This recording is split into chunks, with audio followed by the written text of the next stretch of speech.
Good evening, everyone. I am Professor Shankar Sehgal from Punjab University, Chandigarh. We will start the session inaugural ceremony at 6 p.m. Sukhvinder, am I audible?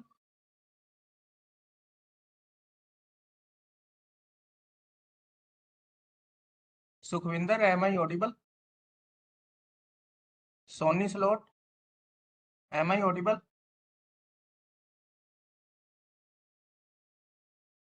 Sir, you are audible, sir.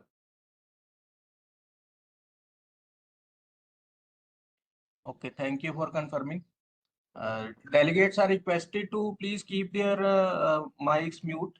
And if you need to discuss something, please send me a message on the chat box within the WebEx chat box, and you can raise your hand so your mic will be unmuted by the organizing team members.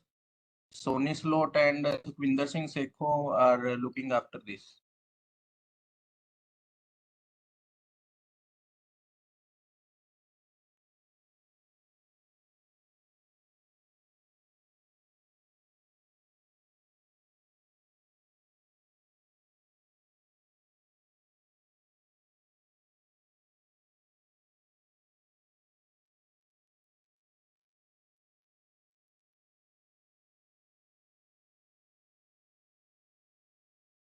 Dr. Sarabjit Singh.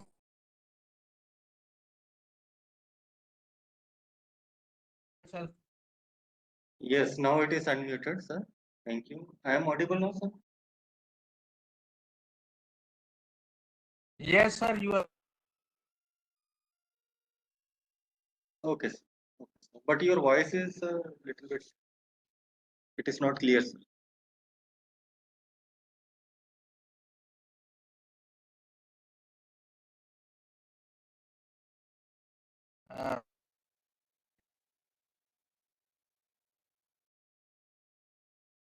So that is why some. Okay, sir. Okay, no problem.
Shall we start, sir?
Uh, Mr. Sukhjinder Singh ji, if Dr. Sanjeev Soni is available, then you can please start the program. Those participants are waiting for it. Yeah, just a Right, minute. right. Sir, we are waiting for a couple of co-hosts and we'll start then. Just give us a minute, sir. Thank you, sir.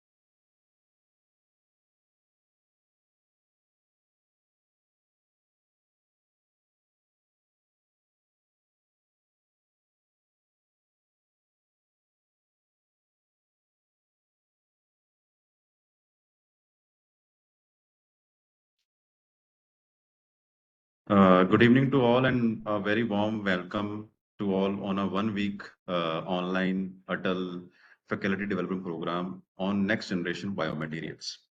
It is being organized jointly by the Mechanical Engineering Department, UIET, Punjab University, Chandigarh, and Department of Mechanical Engineering, Sardar Byan Singh State University, Gurdaspur, Punjab. To begin with the FDP program, we are privileged to have with us the FDP coordinator, Professor Shankar Sehgal, who has been the guiding force behind this event. Professor Shankar Sehgal is a professor and coordinator of Mechanical Engineering Department at Punjab University, Chandigarh. He also serves as the coordinator of Universal Human Value Cell at Punjab University. His research expertise spans machine design, optimization, manufacturing, microwave, hybrid heating, vibration, and finite element modeling updating. A university gold medalist in bachelor's mechanical engineering bachelor's from GNDEC Ludhiana, Professor Shankar Sehgal pursued his MTech from IIT Delhi and earned his PhD from Punjab University. In recognition of his outstanding research contributions, he was listed among the world top 2% scientists by Elsevier in the September 2022. He holds a Scopus H index of 26 and has taken on significant editorial roles and responsibilities for several prestigious SCIE indexed journals and distinguished books. Professor Shankar Sehgal has successfully coordinated 3 self-funded ICAMSC conferences, which attracted delegates from over 35 countries. Additionally, he has coordinated 5 AICTE approved faculty development programs and 1 UGC sponsored short-term course. He has been instrumental in executing projects funded by UGC, TST, and he has also served as the zonal vice president of Esteemed Association of Machines and Mechanisms for over 4 years. He has been an invited expert, speaker, and resource person, delivering insightful, interesting, and interactive talks on various technical and interdisciplinary topics. I now invite Professor Shankar Sehgal to deliver the welcome address. Namaskar, very good evening to Professor Dr. Sushendra Kumar Mishra ji from Sardar Bhyan Singh State University, Honorable of that Dr. Sanjeev, Chief Scientist, CSIO, CSIR, and Dr. Grees Sapra, founder and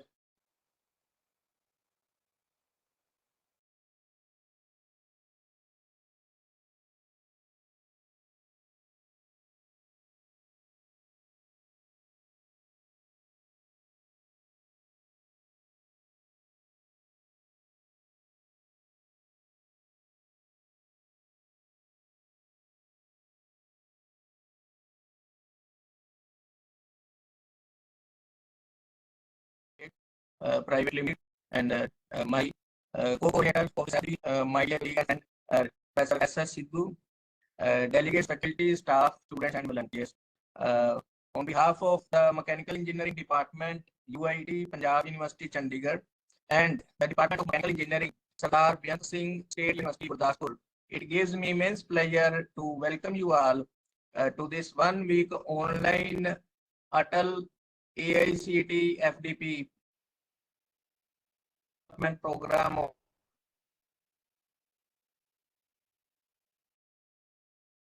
translation through machine learning. It will be a 1 week FDP, basically from 18th today onward to 23rd August, that is Saturday. And we are really delighted to welcome all, and we really have a overwhelming participation of 175 delegates, diverse states across India, ranging from Chandigarh, Haryana, Pradesh, Uttarakhand, Bihar, Jharkhand, Odisha, Madhya Pradesh, Maharashtra, Andhra Pradesh, Karnataka, Kerala, Tamil Nadu, and Kerala. And your presence from all, it truly reflects the national significance of this program. This FDP gather faculty, researchers, and professionals to explore fascinating intersection of biomaterials and machine learning, that holds a tremendous potential for healthcare innovation and clinical applications. We are privileged to have with us distinguished speakers, and experts who will share their knowledge and insights over the course of this work. And I extend my warm greetings to all the participants and express our gratitude to AICTE also for supporting this wonderful initiative. And I am confident that this FDP will not only broaden our academic horizon, but also inspire collaborative research. And with these words, I once again welcome you all. Mishra sir, आपका बहुत बहुत शुक्रिया for taking out your precious time and being here as our chief patron also, and also as the chief guest of this event, Dr. Sanjeev Soni ji, Dr. Girish Sapra ji. Thank you very much for being a part of this inaugural ceremony, and I hope the your presence will really motivate the audience here. And thank you so much. Thank you, everyone. Thank you, sir, for your kind words. Moving forward, we will now have the honor of listening to the Dr. Sanjeev Soni, the eminent scientist. Dr. Sanjeev Soni is presently working as a chief scientist in the area of biomedical instrumentation at CSIR, Central Scientific Research Institute Organization, Chandigarh. He also served as an engineer for 6 years at the Institute of Plasma Research at Department of Atomic Energy, Government of India, towards the R&D of plasma and plasma processing devices. He holds the bachelor's degree in mechanical engineering from University of Madras, India, PhD from IIT Ropar. Presently, he is working in the domain of plasmonic photothermal phenomenon for the biomedical applications.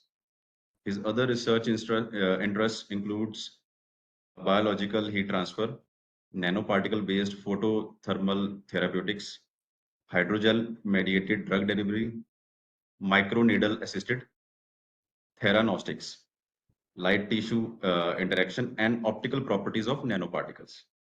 He has also developed various light sources for these applications. He is also the recipient of IETE Hari Ramji Toshniwal Award 2022 for the development of affordable high optical throughput visible and near infrared light sources.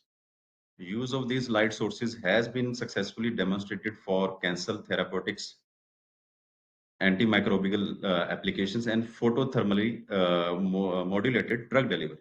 So I request Dr. Sanjeev Soni ji to kindly deliver his keynote speech for this the event. Over to you, sir. Okay, thank you, Mr. Sukhvinder. Expected like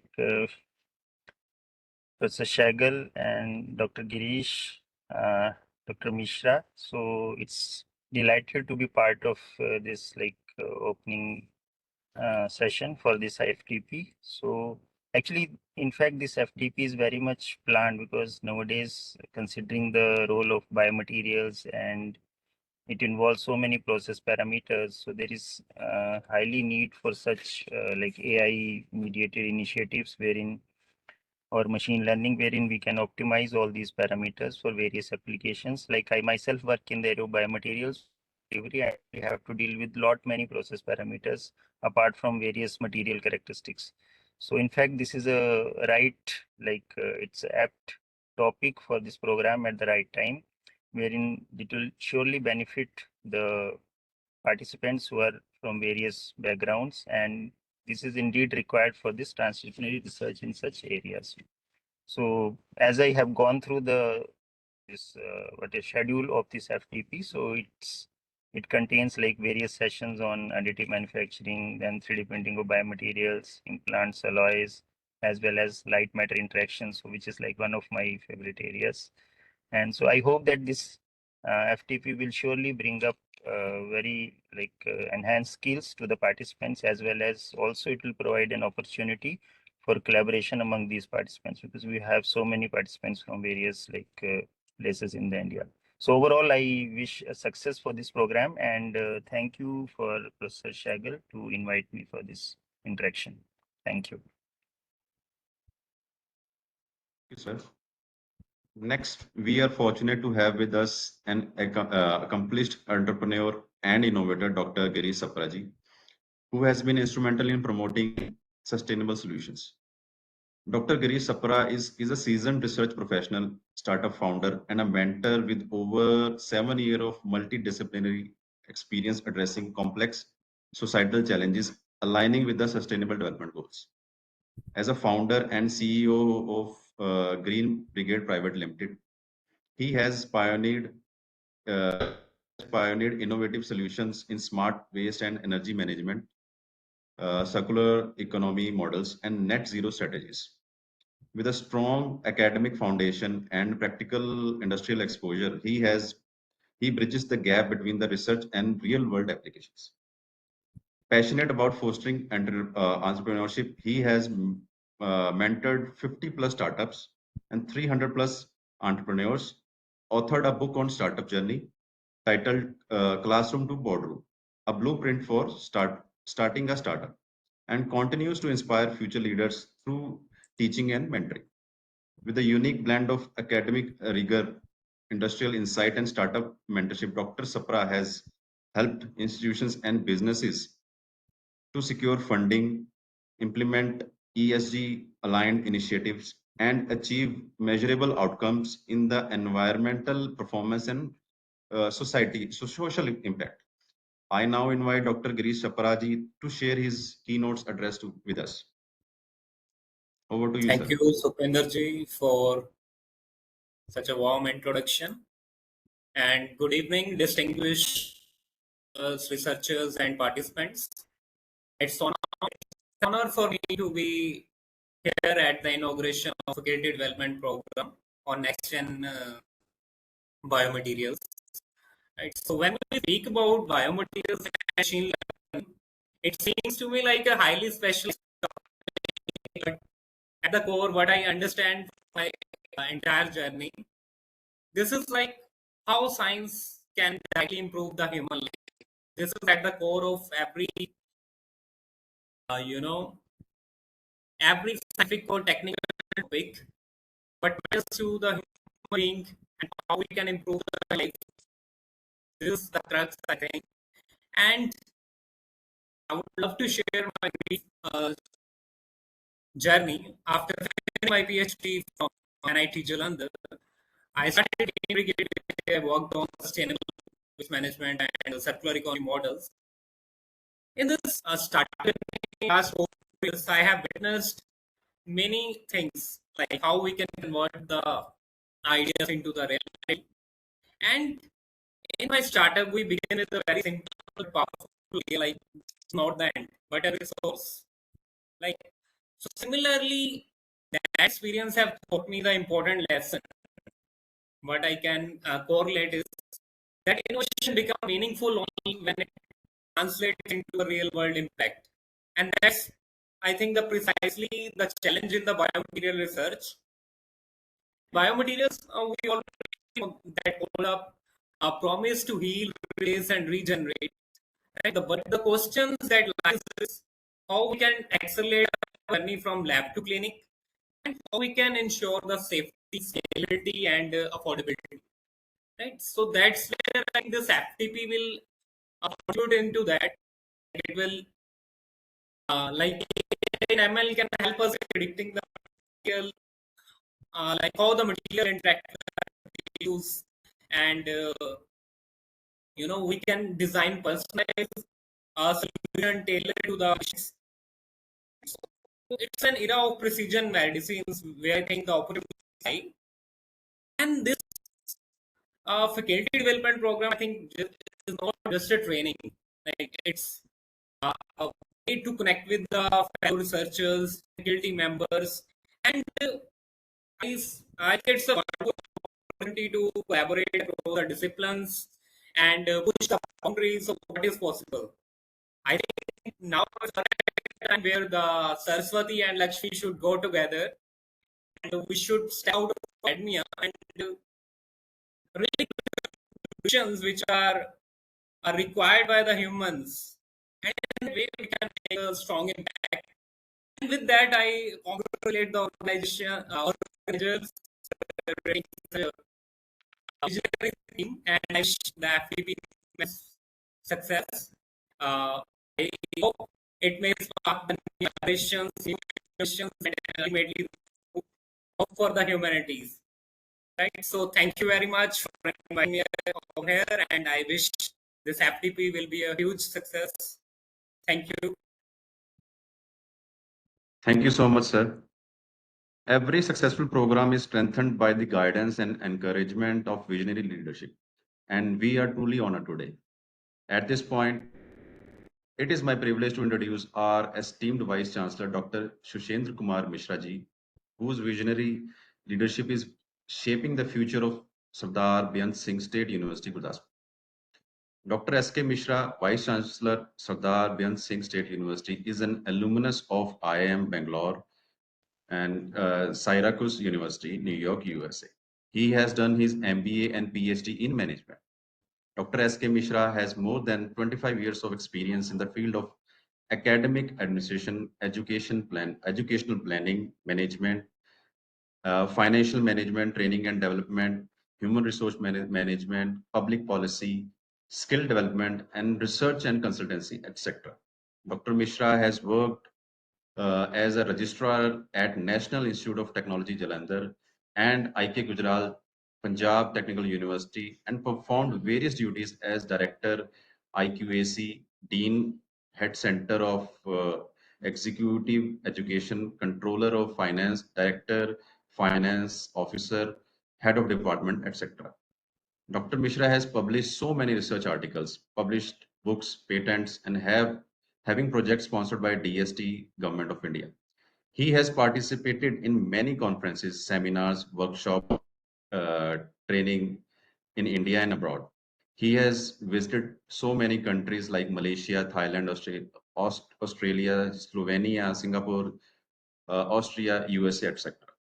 Dr. Mishra is a life member of the All India Management Association, New Delhi, Indian Society for Technical Education, New Delhi, Youth Hostels Association of India, New Delhi, Association of Indian Management Scholars International, Houston, USA, Associate Fellow of World Business Institute, Australia, and member of International Economic Development Research Center, Hong Kong. I now humbly invite Dr. Shushendra Kumar Mishra ji to grace this occasion with his patronage address. Over to you, sir. Thank you, Dr. Sukhvinder ji. So very good evening to all of you.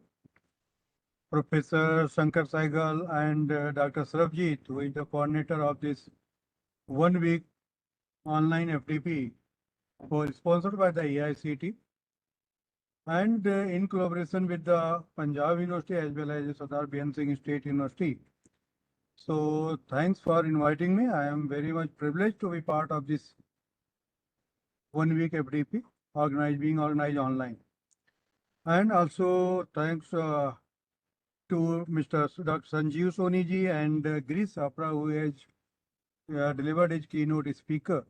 So on this topic is very relevant, I can say, because in the present time, when this healthcare industry is, there is a tremendous growth, you can say, from the healthcare industry as well as in technology field. In a technology, like in the present era of AI times. So how this healthcare can be, AI can be, or machine learning can be utilized in the healthcare. So I think all the in this biomaterials and new generation of technology, how to use this technology. But here we can say that technology can be put in place because this healthcare sector, biomaterial is being used for the humans. So how this materials is being developed, how the technology going to be utilized, so that whenever this material going to be used in the human body, that should be behave in the proper manner. Because we need to see the device should be smart, adaptive, and it should be interactive kind of used in the present scenario. Like the biobody, if it should be kind of personalized, it should be biodegradable. So that means sustainability. That sustainability need also to be taken care when we are developing any kind of biomaterial. So I'm not going to talk on this because all you are the expert who are going to talk on this by how this machine learning AI new technology is going to be helpful in the developing of biomaterials in the new chapter. But here, this is the concern that we are happy to see the participants. Here 150 or 170 participants are participating, attending this FDP. That means the topic is very relevant in the present time. And use of the different kind of lecture going to be delivered, it is major concern to the participant. Not just attending to the FDP, it's going to help to the participant. I request to the participant, they should participate in a participatory manner. It's not like that one side of lecture delivery is going on and other is listening. Because in online, it's very difficult to sit on the in front of laptop or computer to listen the others without having any. Because when we are having the offline mode in physical mode, there is kind of interactive kind of session. But online, it is very difficult to have an interactive session.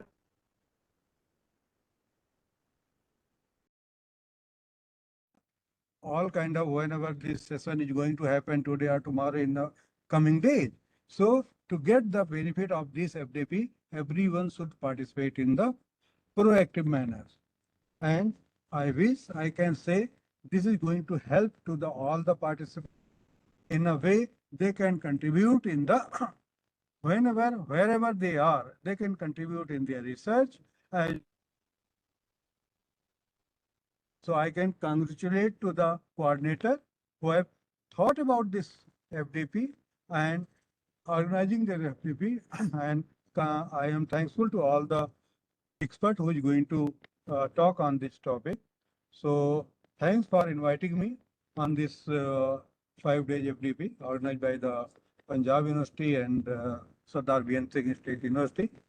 Thank you, and congratulations to all of the participants as well as the organizer for the successful of FDP. Thank you. Jai Hind. Thank you for your valuable address, sir. As we come towards the close of this inaugural session, it is time to express our gratitude to all who have made this event possible. For this, we have with us Dr. Sarabjit Singh Sidhu ji, FDP coordinator, who will deliver the vote of thanks and guide us for the further processing. Dr. Sarabjit Singh Sidhu obtained his PhD in Materials and Manufacturing Processes from Thapar University in 2004.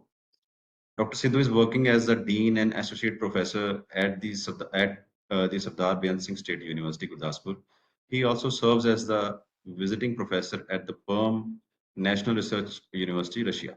Dr. Sidhu advocates for the collaborative research initiative and has been recognized as a distinguished speaker on various international platforms and has delivered more than 45 lectures, workshops around the globe.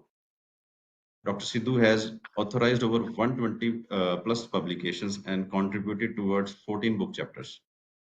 Dr. Sidhu successfully completed his project sponsored by national agencies such as DST, AICT, and international agencies. He serves as an editor of book series titled Biomedical Materials for Multifunctional Applications, published by the Springer. He has supervised 4 PhD scholars with 7 currently ongoing and 15 postgraduate students.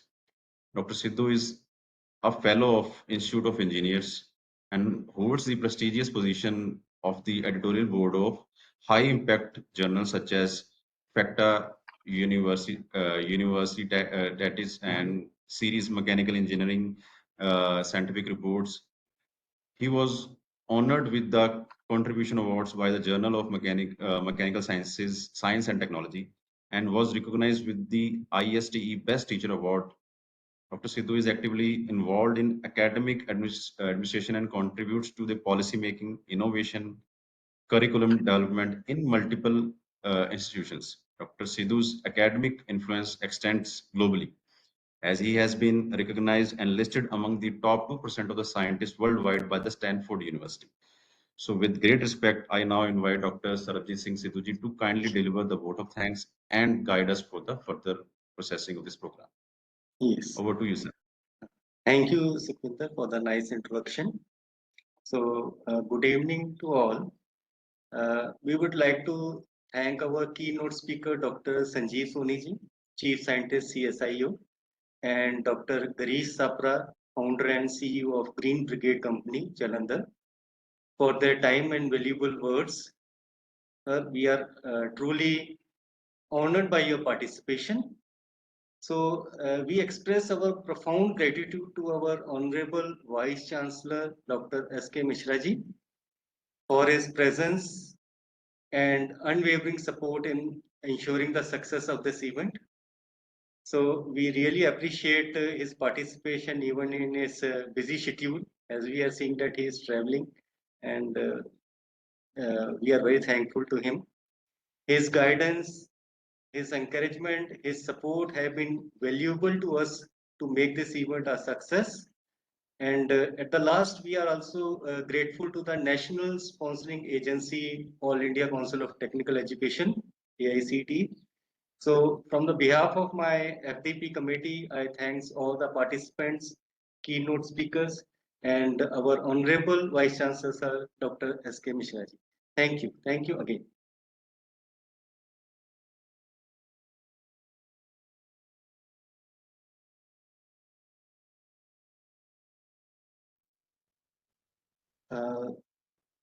So thank you. Now I quit.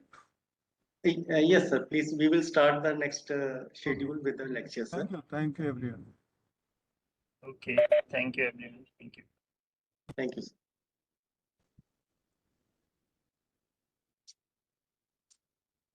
So I think Sukhvinder ji, Dr. Rupinder Singh ji is in online or not? Please. Yes.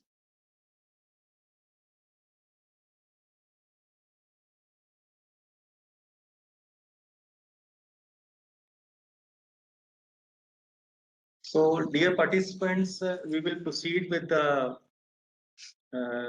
expert lecture series as per the schedule circulated to all the participants. So, if the Professor Rupinder Singh ji is online, then I can start it. Yes, Dr. Sidhu, I am available. If you Yes. allow, I can start. Thank you. Thank you. I will give the brief introduction about Professor Rupinder Singh ji.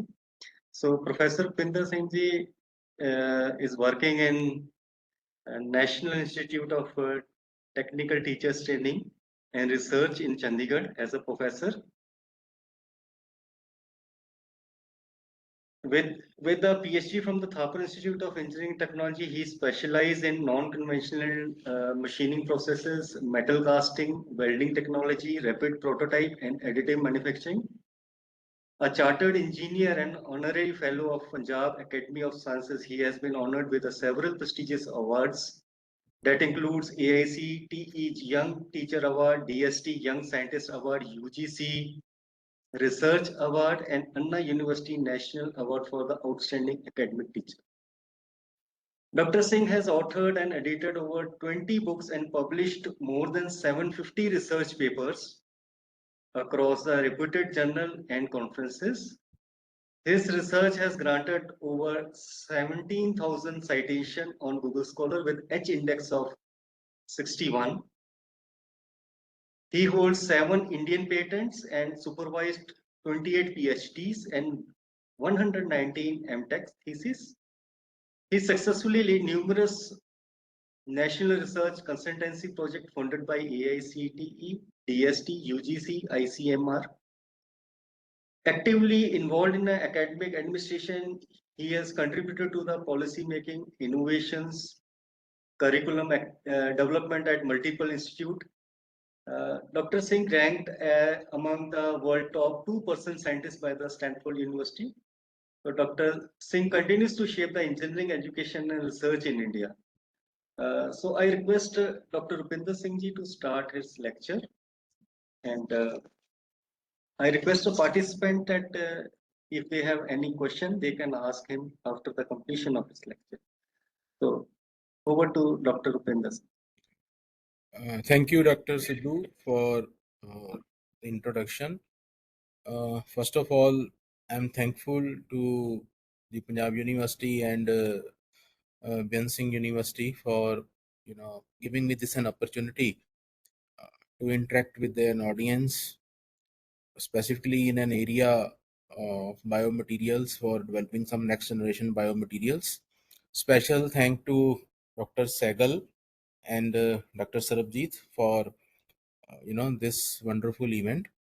And let me say this with a proud that these are the two names who are really good researchers in the area of material development, and they have taken this as a task that they will be going to you know uh, develop new material, in-house material, in line with the government of India policy of make in India and making the country as a wealth nation. So let me now share my screen and start with the requirement of the course. Please, anybody can confirm whether the screen is visible and I am audible. Is the screen visible? Yes, sir. Clear. So, dear friends, for this particular session, the idea is to understand about the processing of novel biomaterials, and we are interested in using a route of 3D printing, and ultimately I want to make a digital twin.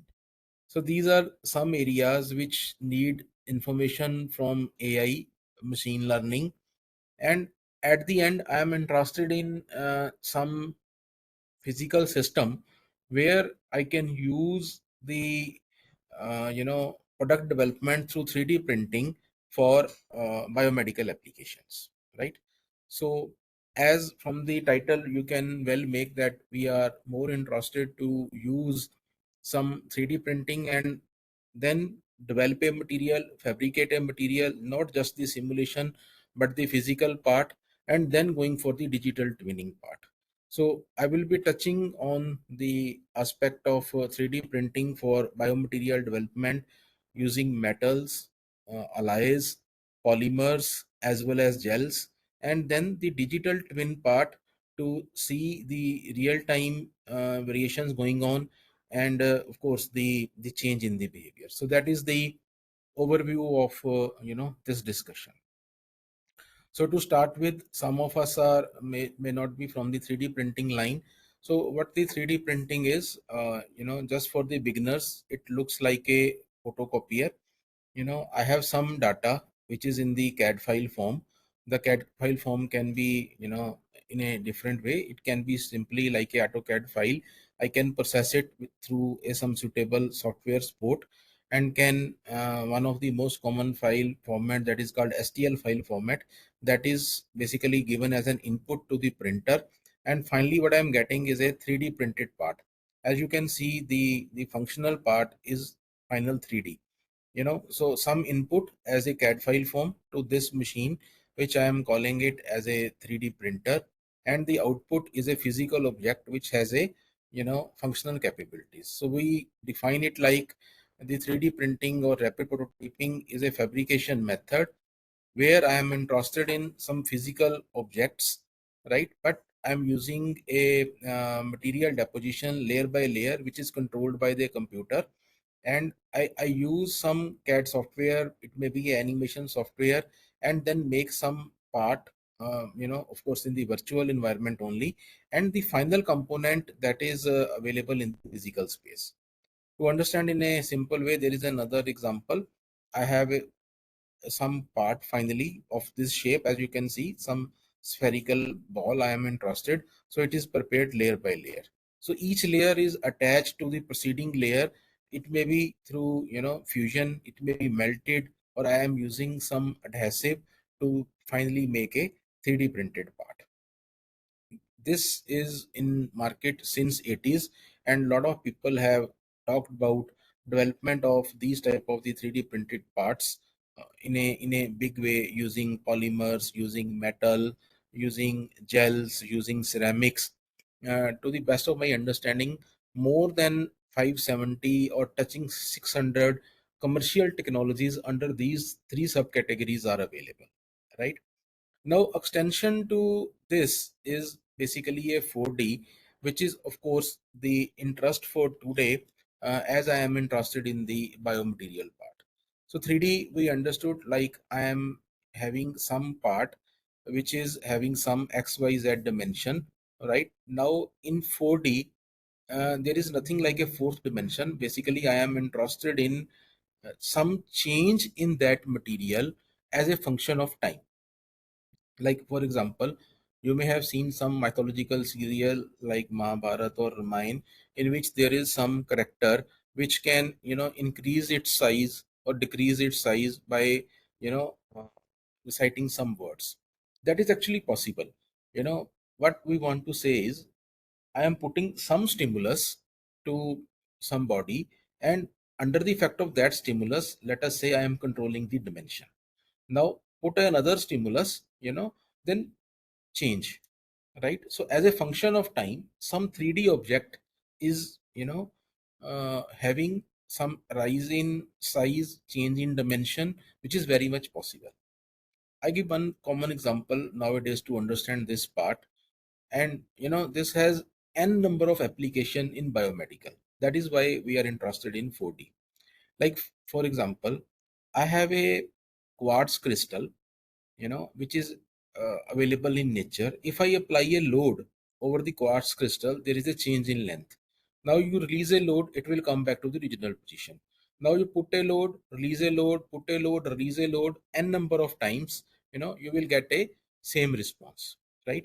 So this is some behavior. If now just imagine, if I take this quartz crystal and print it as a 3D part, and then try to apply some stimulus which is a load, I can have a 4D response. Right now, in electrical terms, this load is analogous to voltage. Right now, just imagine I have a material called PVDF, which is one of the very common polymer being used in the polymer 3D printing. This PVDF is having the carbon-carbon chain, in which alternative I have a hydrogen and fluorine atoms. Right now, if I apply a load, means you give some voltage to that system, what will happen? All hydrogens get aligned to the one side of the carbon chain, and all fluorine get aligned to the other side of the carbon chain. Now we all understand from our basic knowledge of chemistry that hydrogen has a typical character 1h1. That means it can accept one electrons and it can also donate one electrons. Now because of this shifting, that all hydrogen getting aligned to the one side of the carbon chain, there is a development of the van der Waals forces, and because of that we feel compression and expansion in the system. Now you apply a load, it will come to the beta phase. You release a load, it will come back to the alpha phase. So alpha to beta, beta to alpha, this is basically a conversion that can help me in expansion and the contraction of that type of the system. Now I have a 3D printed part, just by applying a stimulus which is a load, I can change it. Right now, in typical biomedical application, this type of stimulus, like in this example I have given a stimulus type like a load. We use a stimulus as a magnetic field. Just imagine there is a patient, uh, because of some accident, the one leg length gets shortened because of some injury or trauma, as compared to the other leg. Right, so what we do, we cut the smallest length and we put a telescopic arm into it. Right now, as the patient will grow, suppose he is a youngster, so when he will be a full grown person, the other leg is going to expand. Right, so what we do, we give a magnetic stimulus to increase the length of the telescopic arm, continuously. Right, and we use a titanium based beta alloys specifically, and we use a magnetic stimulus to increase its length. Right, so this can help me in balancing the weight of the body, and using those 3D printed customized telescopic arm can help the patient in a big way. So this is basically a application of 3D printing in fourth dimension. So what is the fourth dimension? Fourth dimension is the change with respect to time, right, through some stimulus. So if just we understand, the 4D printing is nothing but the extension of 3D printing. So here I am interested in the printing of the smart materials. So what is a smart material? You know, the smart material is getting affected by some external stimulus.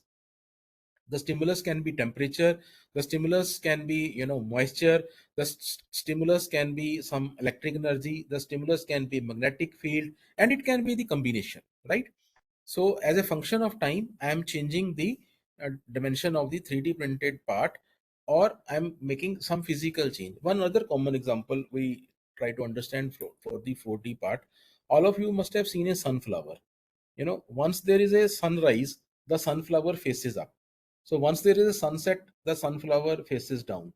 And as there is a movement of earth around the sun, we observe some angular movement into it, right? So there is a left or right movement that we can always observe.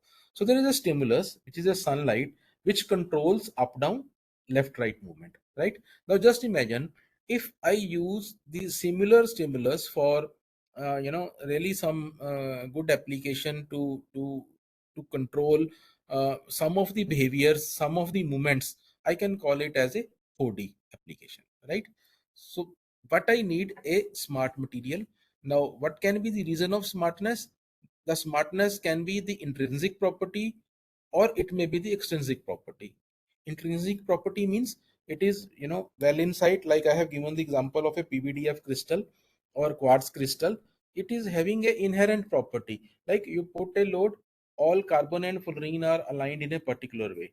You know, you release a load, they become alternative. So this is the internal property. So for these type of material, we have the self expansion and self contraction type thing, right?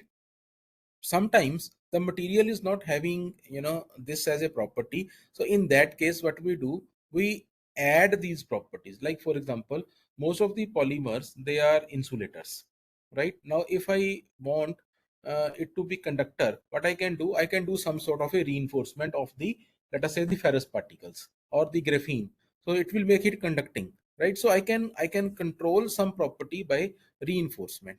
Then there is another very beautiful area which is really upcoming in a big way in our line, that is called the use of the metamaterial. Now to understand the concept of metamaterial, let us take the example of a railway bridge. You know, whenever we were exposed about the strength of material class about the railway bridge, we were exposed about the concept of trusses. So in trusses, we were you know, told about the length of the link and the angle of the link, that is important to give the same modulus of toughness. So I can basically control the strength to the weight ratio, and I can make a lighter section, you know, and it can take a lot of dynamic load of some passing vehicle over there, right? As you can see in this picture, that is along with this, there are so many links, and each link has a different length and different angles. This is also a big area of research to add some property, you know, as a extrinsic property through metamaterials. So a lot of researchers are doing their work for specifically the 4D part, in which they talk about the length of the link and the angle of the link to tune some of the physical property. Let us say I want the modulus of toughness to be higher, so I can tune with the length and the angle of the link. So other than 3D printing, you know, this is really difficult. You know, I can play with different number of parameters, right? Now the next stage is how to get it programmed, because at the end, what I am interested is, I want to make a digital twin of some physical system. Let us say I have put this type of implant in some veterinary patient or humans. I want to take a real time data, you know, what is happening. Second, I am interested in the governing equation, which basically controls this process. So for making these two things, this will finally help me in making a digital twin, and that digital twin will, you know, correlate the things going on in the physical system using machine learning, right? So based upon the data that we have put over there, right? So for these type of things, specifically in the 4D area, we have categorized the programming part into three types. The first part is called one-way programming, second is called two-way programming, and the multi-stage programming. Let us say my material is in state A. You know, I give some stimulus, the stimulus can be heat, it goes to the state B. Then you give another stimulus, it come to the state A. Like for example, I have something in liquid state, you extract the heat, as a stimulus, it will become solid. Then you again give a heat, it will become liquid. So typical example we can see, and we can do it n number of times. So we call it as a one-way programming. Then there is another type of programming that is called two-way programming. Let us say the stimulus is the electric field or the magnetic field. If I change the value of the electric field, I get a different response. Like all of us right now sitting in a room, I have a ceiling fan, and then I have a regulator. I can change the knob of the regulator at different location, and can add or delete the value of the resistance, which basically controls the quantity of the current going to the electric motor, right? So which basically controlling the RPM. So every time if I put the knob at, let us say, point number 3 or the point number 4, it will add the same value of the resistance, which will control the same value of the current, and finally the RPM that I am controlling, right? So you can switch on, you can switch off. So this type of cases there, we call it as a two-way program. Then there is a third stage, which we call as a multi-stage programming. Let us say I'm giving some stimulus, material goes from A to A1. Then I give another stimulus, it goes to from A1 to A2, and there can be multi-stages, but at the end, the loop should be closed. So we call it as a multi-stage programming. Like a lot of people do their research work for development of smart materials, specifically in the biomedical area, in which we provide different type of stimulus, and through different stages I can basically control the process, right? Okay, now this is the another classification for 3D part. This I have taken from Chang and Chua paper, Journal of Advanced Manufacturing Technology. What it says, the rapid prototyping is broadly into 3 categories. One is called additive type, another is called subtractive type, and third is a combination of additive and subtractive. For subtractive type, we are very familiar since 80s in our country. We are using the CNC machining part, in which we can control the dimension very precisely, right? In additive, we can have a liquid based technology, we can have a powder based technology, we can have a sheet based technology, and then further in a further classification, it can be photopolymers, it can be molten material, it can be fusion, it can be inkjet printing. And frankly speaking, tentatively around 600 technologies are commercially available under these different categories, right? So some people says that in coming 5 year, this subtractive manufacturing will be shifted to the additive 100%. But in a country like India, where we are really concerned about the cost, what I personally believe, the combination of additive and subtractive will go side by side. Because if something is cost effective in subtractive, definitely the industry is going to adopt that process only. So we can take this as a material. Now specific discussion for the biomaterial part, I am interested in the auxetic structure. Basically, I am interested in the negative Poisson ratio. So what does this means? If I apply a load, let us say I am applying a load perpendicular to this, I am getting a change in dimension in the other axis, right? So basically by applying a load, I am not getting a compression, so, and the expansion in the other way, but it happens in a different way.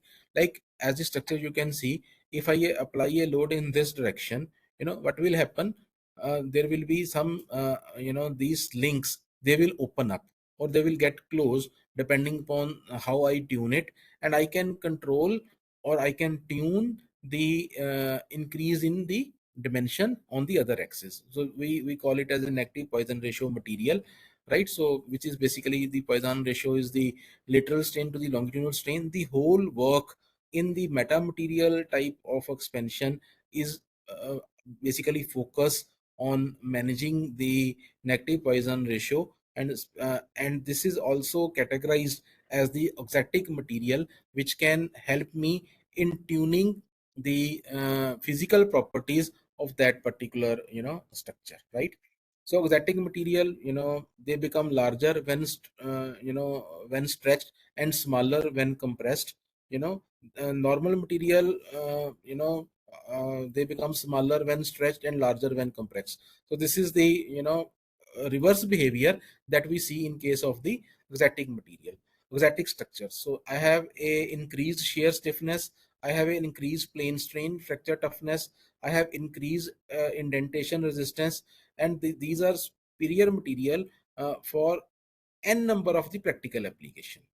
Now specifically coming for the metal 3D printing part, what unique I am getting in these type of structure, I have a increased stiffness, enhanced impact resistance, and improved energy absorption capabilities, right? So basically the whole story of making the smart material, making the exotic structure is playing with the negative Poisson ratio. So I will try to uh, prove it with some live example, and how we are playing with this using a metal 3D printing, how we are tuning it, that I will show you live. Right, so as we have seen, some of the advantages are like enhanced impact resistance, improved stiffness, improved strength, and I can definitely have a versatile design options. Right, so I think this is something very general. So I can do this type of thing through some fiber reinforcement. I can use it some shape memory type material, like in typical metal case we talk about the nitinol alloy, that is a nickel titanium alloys, right? So they have a shape memory features. Similarly, in polymer category, we have the shape memory polymer that can take the shape of the particular structure that I want. So then using a stimulus through 4D, we can actually make these type of these structures. Then they can help me in better shape transformation, application in soft robotics, and specifically in the self-healing capabilities. These type of materials can be used. Specifically in the area of energy absorption and impact resistance, definitely they have a better impact resistance. Of course, energy absorption is there, and lightweight structure we can make with these type of structures. So, typically for the biomedical application in the bone implant, in drug delivery and tissue engineering, they are being used. Now, specifically talking about the bone implant, there is a typical problem whenever I am using a metal implant. The strength of biocompatible material which we use, like stainless steel 316L or Ti6Cl4B, this is in gigapascal, and the bone of natural bone is having a strength in megapascal. So there is a difference of around 1000 times. So it will happen if I put a implant, it may be orthopedic implant, it may be a dental implant, there is a strength mismatch, 1000 time roughly mismatch is there. Now what happens once there is a this type of mismatch, whenever I put a foreign element into the body, although it is biocompatible, what will happen, the natural bone will stop taking a load, and because of the difference in the strength of the material, right, and the whole load is being taken by the foreign element, which is a implant I have put. So because of that, the bone growth stops. There is a further no better growth of the osteoblast cell, and this type of problem we call it as a stress shielding, right? So once there is a stress shielding, your main bone, which is a functional part in which you have put the implant, it will become weak, and finally there will be a complete joint failure. So to overcome this problem, most of the people they talk about making a hollow implant, or they make a implants with a lot of perforation so that there can be some growth of the osteoblast cell and the joint can be there. When I am using a exotic structure type thing, I can tune this in such a way that the young modulus, the modulus of toughness in my structure is near to the natural bone. So that tunability is in my hand. So that is the beauty of using these type of the 3D printing structures. Then of course I can think of controlled drug delivery, specifically through some stimulus. Let us say I am controlling the release of the drug through that particular link. Like for example, specifically in the cancer patient, let us say I am I am guiding the drug to a particular area where I want that drug to be released, rather than dissolving it in the blood and then going to the whole body part, because that will dilute the effect of that drug. So what we can do, we can use some exotic structures which can be controlled or exploded at a particular location. Similarly, in tissue engineering application, we are using this type of the exotic structure to make some wound healing application, specifically by making a phagocytosis sensor. So basically, what is phagocytosis? It's a typical medical term. Whenever there is a wound healing that occurs in the body, a lot of phagocytes are formed. Like the body has a natural tendency that it start engulfing the different bad bacteria into the balloon type of structures.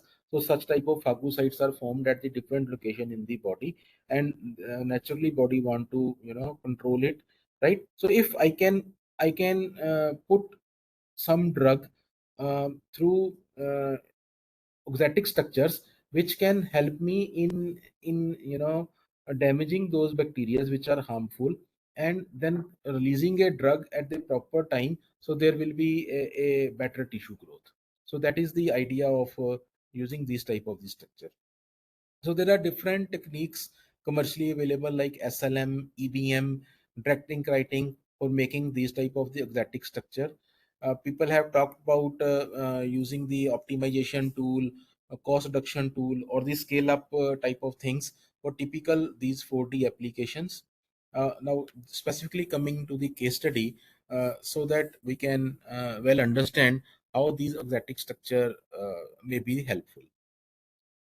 Now, in this particular application, what we have done is we use the TI6AL4V. This is a most widely used, highly acceptable, biocompatible material for the uh, orthopedic or the dental application.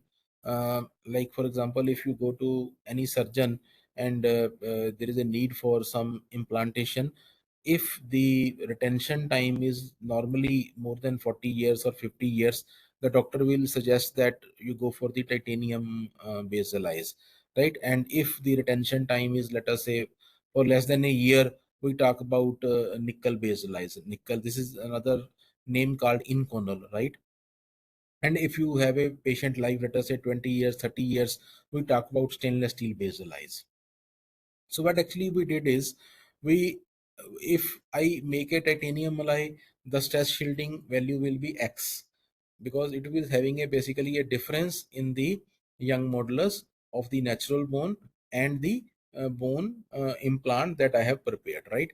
If I use another biocompatible material, all are biocompatible, of course, right? It will have a different value of the stress shielding. If I use a stainless steel based implant, there will be having a different value of the stress shielding. So what actually we did is, we use a 3D printing method. The name of the method is direct metal laser sintering, that is available in our lab. The another commercial name is powder bed fusion, right? So what we did is, we tried to fuse these two different metals, let us say 174 pH stainless steel and nickel 625, by making a functionally graded implant. So what is a functionally graded implant? As a function of depth, the material properties are changing, right? And we try to explore some different metastructure, like the Weir-Phelan and dodecahedron. These are the name of the metastructures which have been which have been developed by some Italian scientists. So they have their own dimensions. Basically, the for all these type of developed metastructure, what is the difference? Length of the link will be different and angle of the link will be different. So there is a Italian researcher, Weir-Phelan, who have developed one type of the metastructure. So they have given some XYZ dimension, length of the nodes, angle of the nodes, that we will see in the coming slide. Similarly, for the dodecahedron, it has 10 links together, right? So we try to develop some of the metastructure and try to correlate what happens to the corrosion rate, what happens to the young modulus, which one is better and why. Now from this picture, it will be more clear. you can see in the each unit cell, like for the dodecahedron structure, it will be having a cell like this. So for XYZ dimensions are given, then there are some nodes, we call it as a connector. So there is a connector dia, you know, DC and DN, right? Node dia and connector dia is there, right?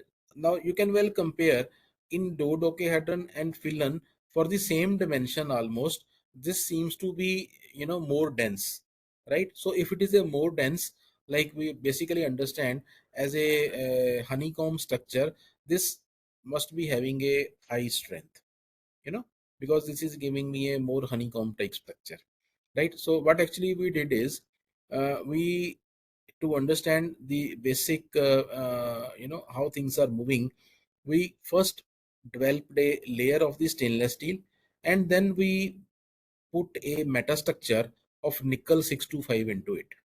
Now why I have done like this, you see this material nickel, which is a, for which the metastructure was given, is having a different melting temperature, so, than the stainless steel. Normally there is a difference of 80 to 100 degrees Celsius temperature. Now how the process will work, I will, you know, put some powder, you know, then I will apply a roller over it to make it a flat surface. Then I will guide the laser at the specific location which will fuse it. Then I will put another layer, then apply a laser, then put another layer, then apply a layer. So in multiple layers, you know, I will have a finished part.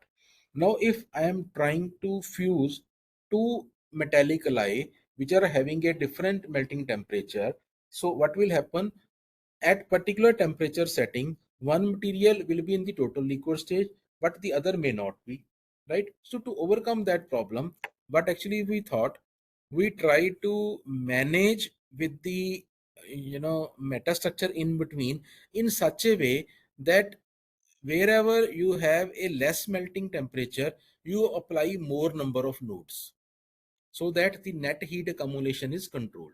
And where you are having a low temperature, you put less number of nodes, because every time when the laser will hit, it will rise the temperature. If you put more nodes, you know, the collective heat will be more. If you apply less node, the collective heat will be less.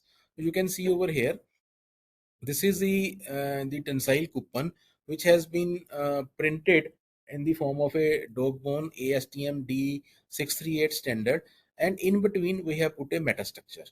So the top material, you know, and the bottom layer material can be different, and in between material can be different. So in this particular case, this was 17.4 pH, 17.4 pH. This is precipitate hardened stainless steel, and in between this, you know, we have put a nickel 625, right? So the idea is very simple. Wherever you want a higher temperature, you add more number of nodes because the laser hitting will be higher, right? So based upon that, you know, we try to, you know, print some of the samples. As you can see, for the dodecahedron how it looks, and then for the phyllon sample how it looks. Now this is the 3D printing setup that we used. The name of the machine is ProX DMP 200. This is by a 3D system, US based company, right? And then we try to go for its in vitro analysis, because we are basically interested in how this type of material will behave when I will go for you know, corrosion studies, right? So that I can think of using these type of thing in into the human body. So there are some standard mathematical relation to calculate corrosion current and corrosion rate. So we basically develop the tuffle plots like this. As you can see over here, we have a beta node, beta cathode, and we can, from this type of tuffle plots for the different materials for the different structure. Now this is the comparison table. As you can see, the exposed area in both cases are different. As you can see, you know, in one area you have more dense structure. So if it is a more dense structure, definitely the exposed area will be more. Then I am interested in polarization resistance RP, then the I current, and finally the corrosion rate.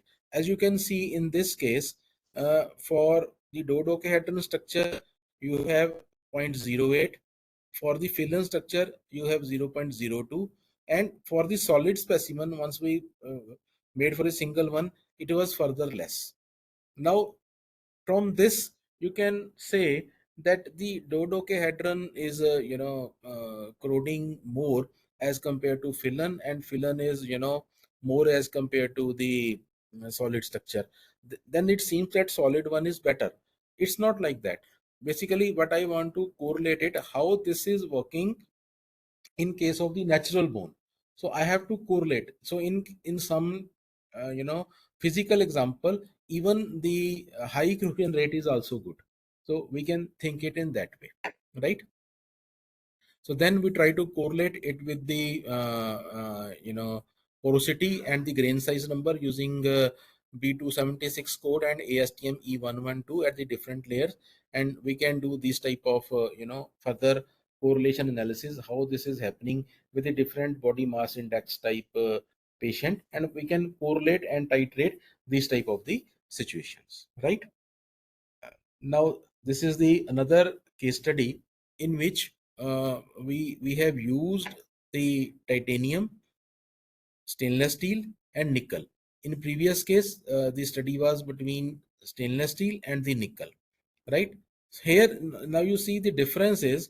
In this case, the stainless steel is melting something in the range of 1350 to 1400, and this is melting in the range of 1700 to 1800. So there is a difference of around 450, so which is a significant difference, 450 degrees Celsius temperature. Whereas in previous case the difference was for the different alloy composition around 80 to maximum 50 to 80. Here in this case we are getting a difference of 450 to 500, so which is a big difference, right?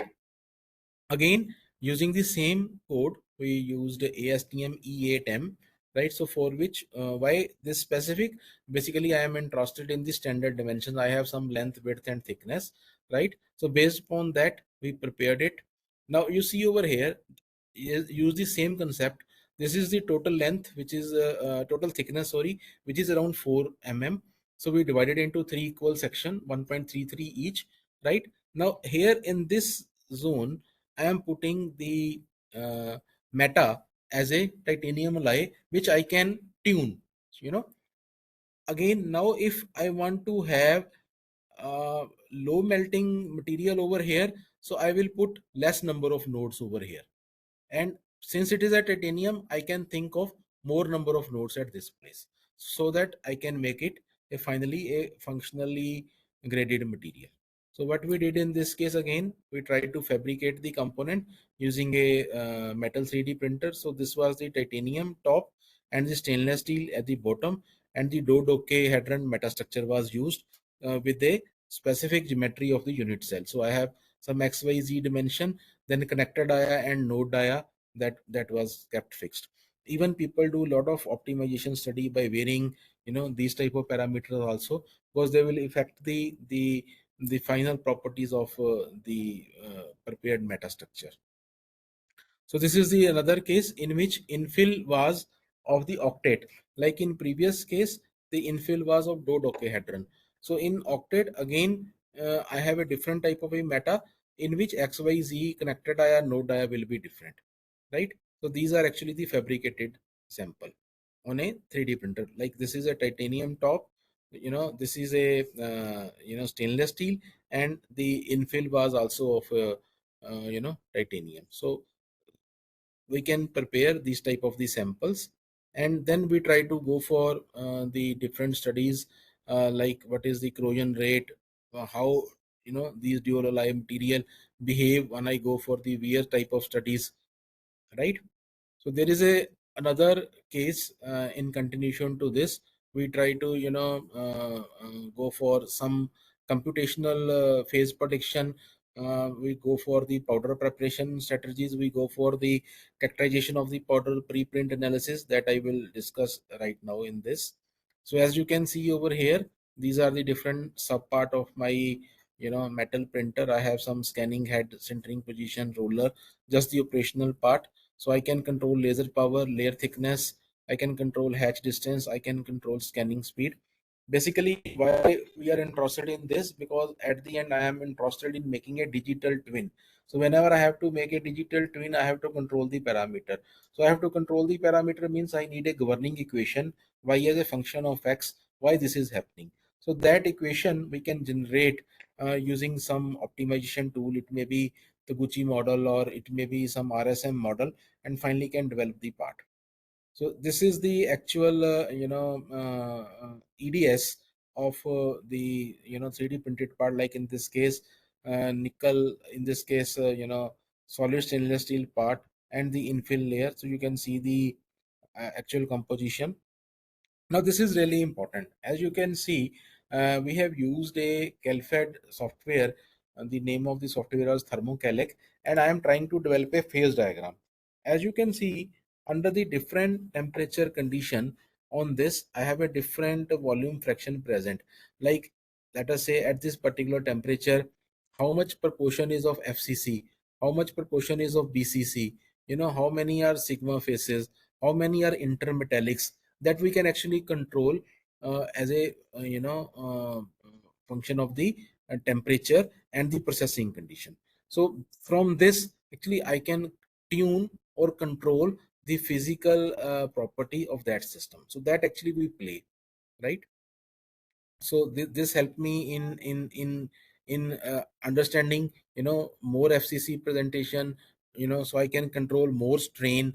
If there is a more BCC formation, so how much will be the brittleness, so that we can actually tune. So that helped me in maintaining the 4D behavior of these type of the material. So this was a typical example of using metal printing based processes for controlling the 4D. Now I will continue with this discussion of using 4D with the exotic structures for biomedical application using the polymer part. Again, it has some advantages and limitation. Advantages, like into previous case, I can make a fast design.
Hello, good evening. Good evening, Rupinder sir. Hello. Hello.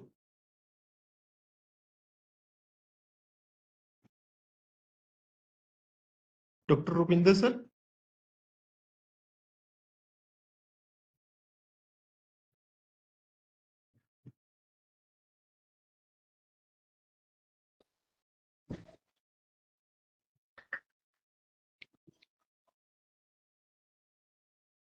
Sorry, you are not audible.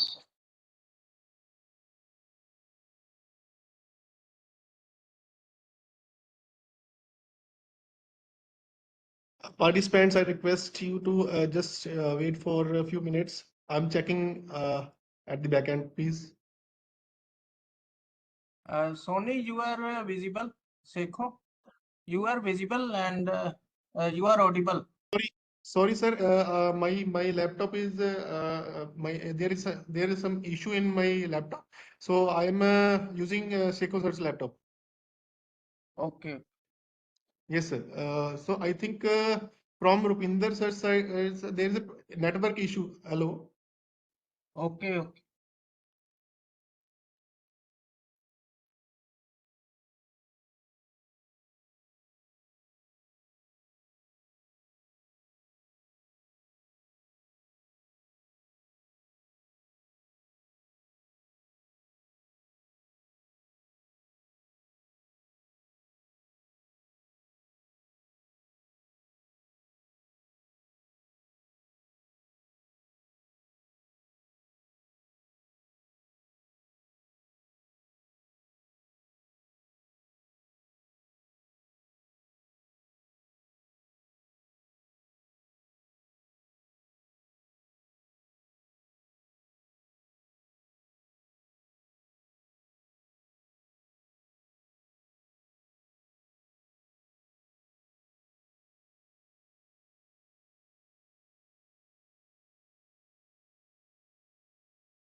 Okay.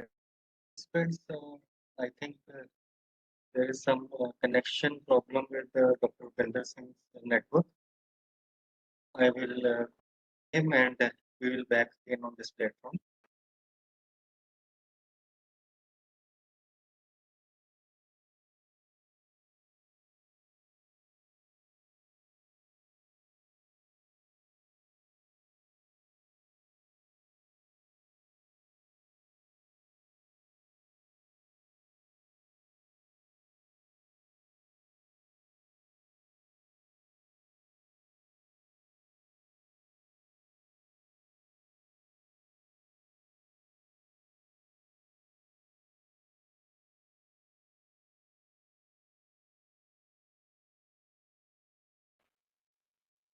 Dear participants, Dr. Rupinder Singh ji is going to join within 2-3 minutes. Please wait for it.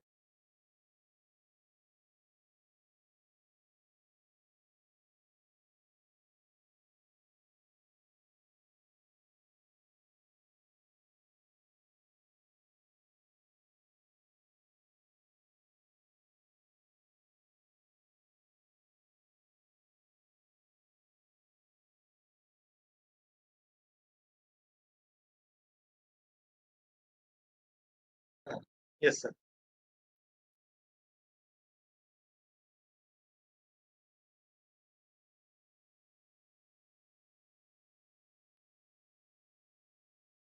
Professor Rupinder ji, we are not hearing your voice, please.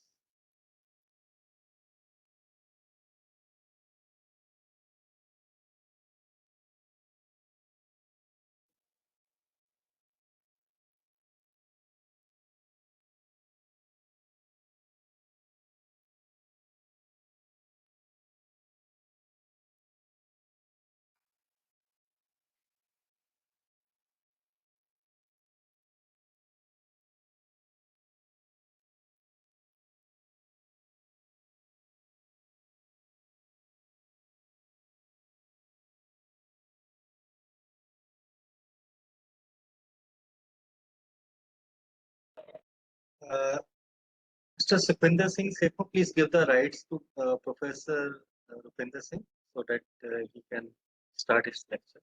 Yes, sir. Yes, sir. I have given. Okay, please.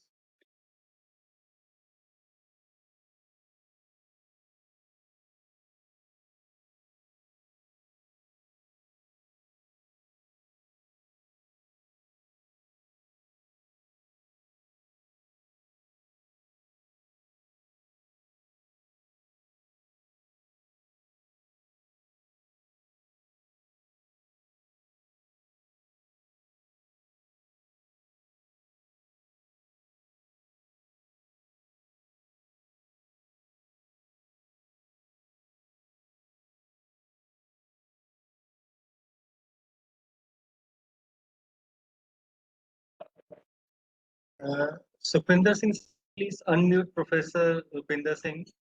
He's waiting. Sir, I have request. Sir, I have request Rupinder sir to unmute. He can from his side unmute, sir. Okay.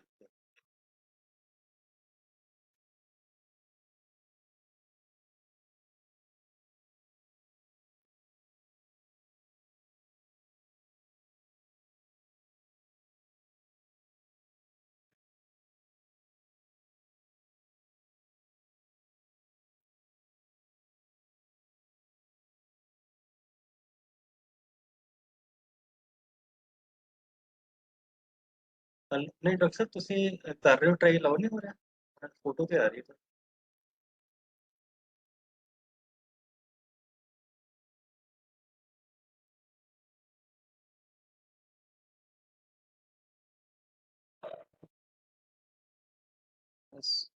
Sukhwinder Singh Sekhon, can you please try again to unmute Professor Rupinder?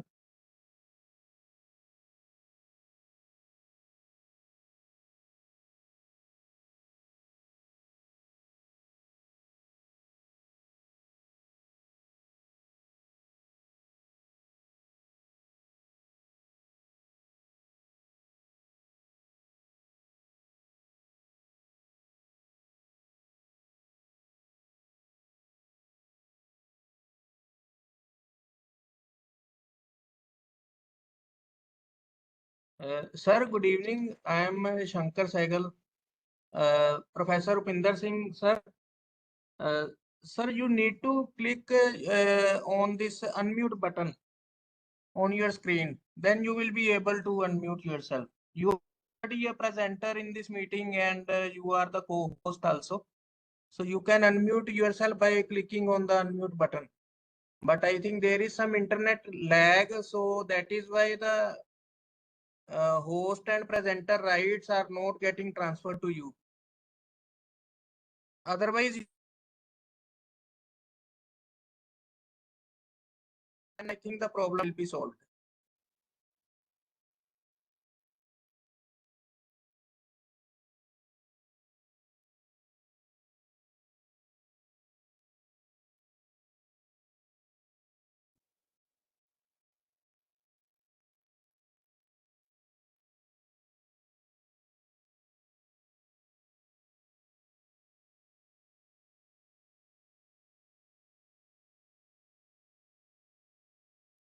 Hello.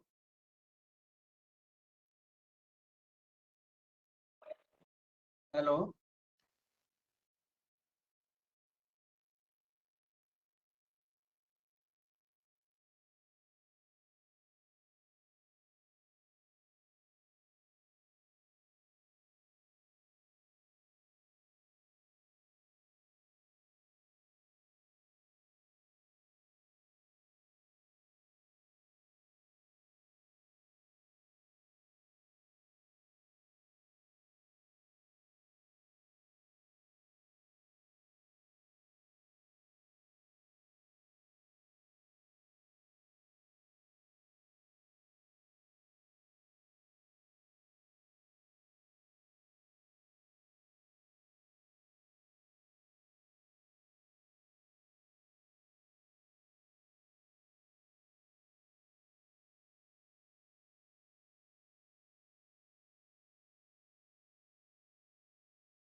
Is it audible? Yes, sir. Yes, Yes, it's sir. audible. Yes. Okay, It's audible. so let me share the screen again. I think you have to give me the sharing right. I have given to you, sir, co-host right and as well as presenter right, sir. So it is not allowing me to share. Let me check, sir, again.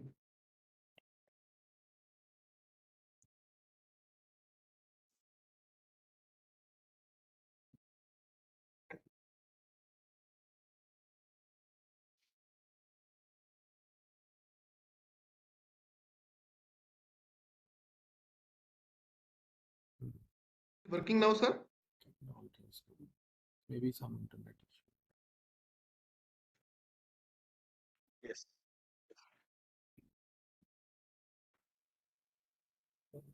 So can you see my screen again? Yes, sir. Yes, sir. We can. Can you see the screen, please? Yes, yes. Yes, sir. Yes, Okay, sir, great. your screen is visible and it is showing that there are two logins from your side. So on one login, you are the co-host and on the second login, you are the presenter. But the screen is Okay, so if it is visible, we can continue.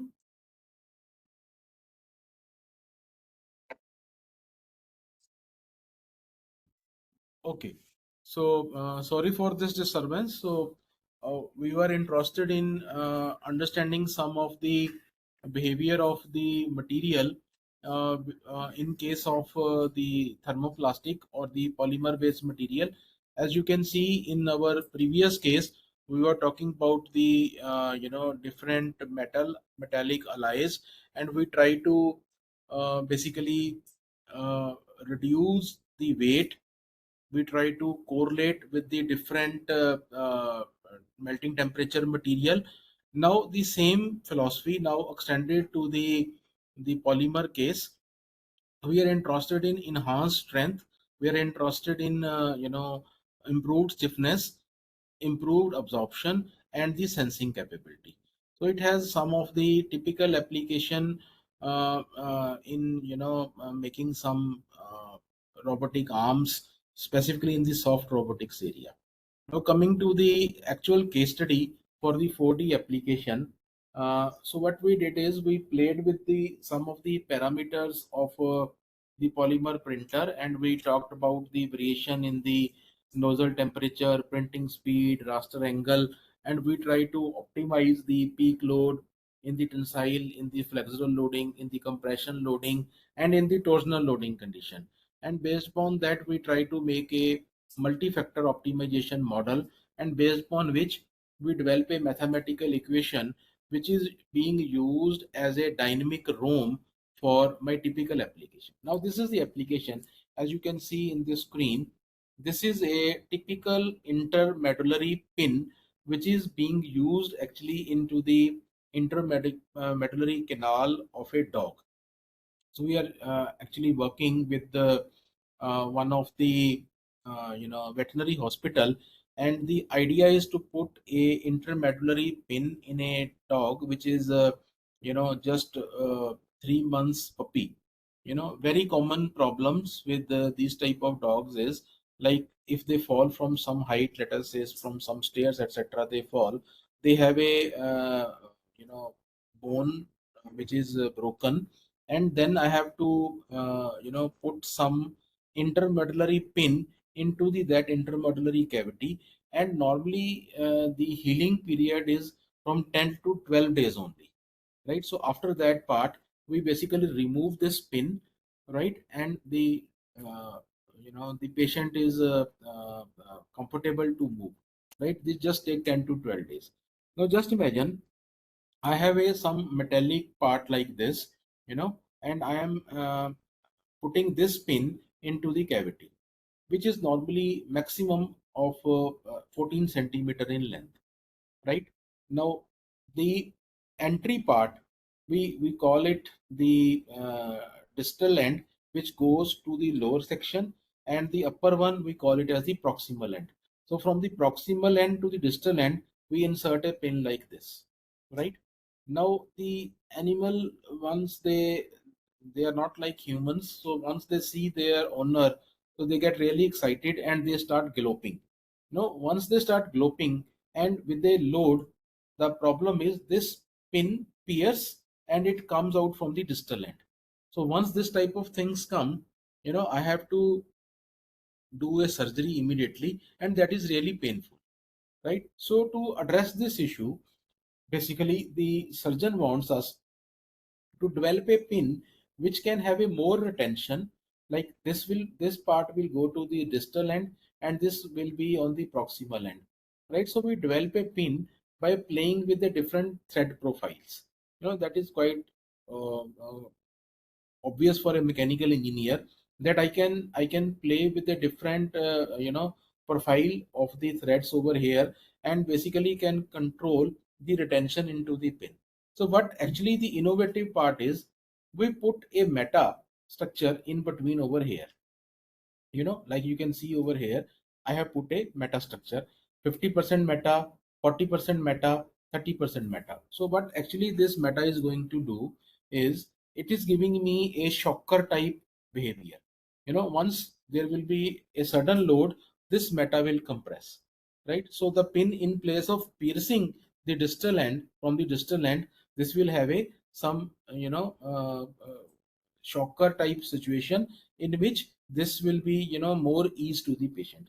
So we try to see what happens with this type of material, and secondly we make it of a bioabsorbable and biocompatible. So we use the PLA type material, which can actually being dissolved as a passage of time. So I need not to perform a surgery again and to remove the same pin after 10 to 12 days. It may take couple of months inside the body, but it's definitely non harmful, and it will be will become the integral part of that body, right? So we tried with the PVDF based material, right? And optimize some of the parameters as I have shown, and then try to see what is the effect of the different metastructures. You can see over here, so the different 30% meta, 40% meta, 50% meta that was developed using a 3D printer, and we try to see what is happening actually under the static loading, and we try to see what happens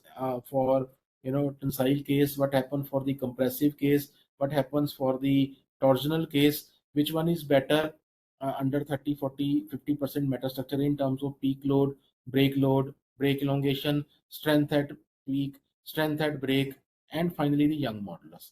Like for the compressive, a special fixture, as you can see in this figure, was developed, and we try to see the effect in case of the compressive loading. Similarly, we got a stress strain curve developed for all cases. Similarly for the torsional case, and finally the overall optimization can be planned. Now here the beauty is, in all these cases that we have discussed, I can go for multi-factor optimization. I can go for uh, a suitable case, like for example the leg is like this. It is just never a case like a tensile.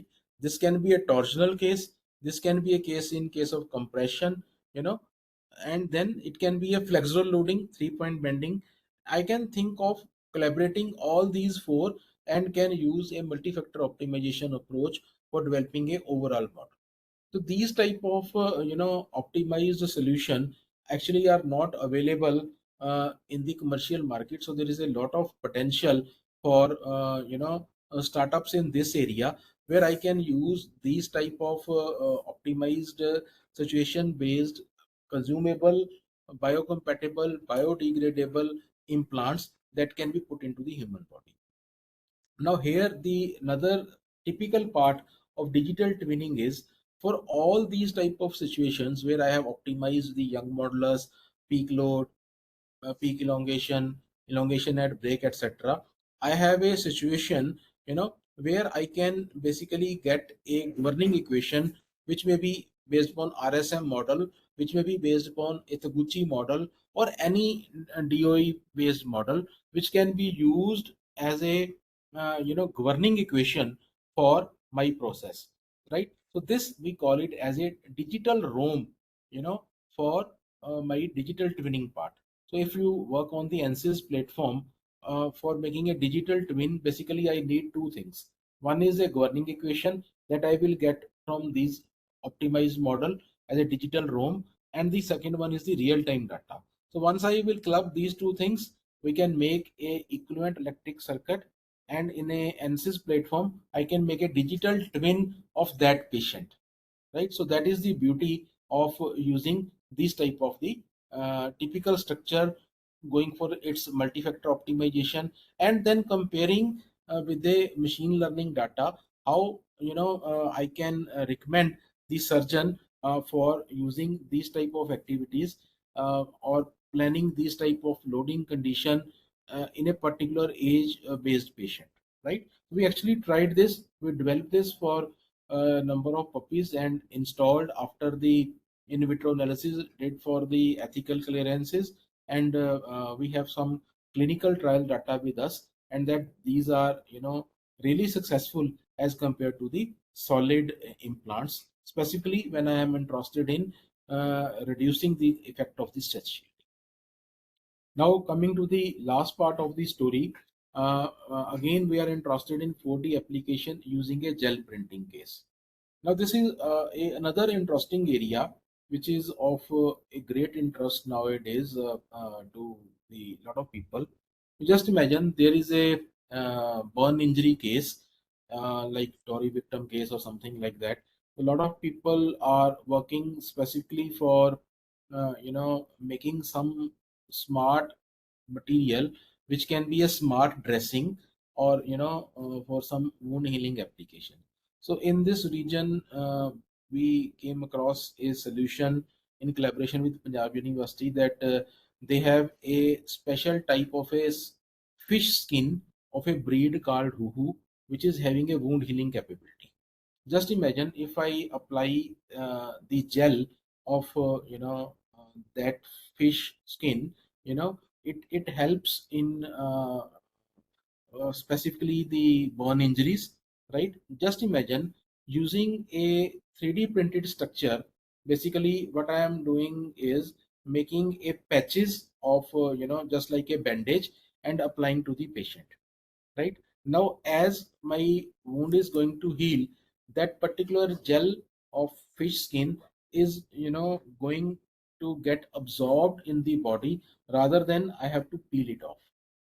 So specifically for very soft skin which has an effect of high temperature or burning like that, I can use it for the prepared by typical exotic structure to give it strength, stability, and the drug release. That is a great interest of the present time, right? So what we are interested in, again, using the 4D printing aspect here, just I want to introduce one more concept.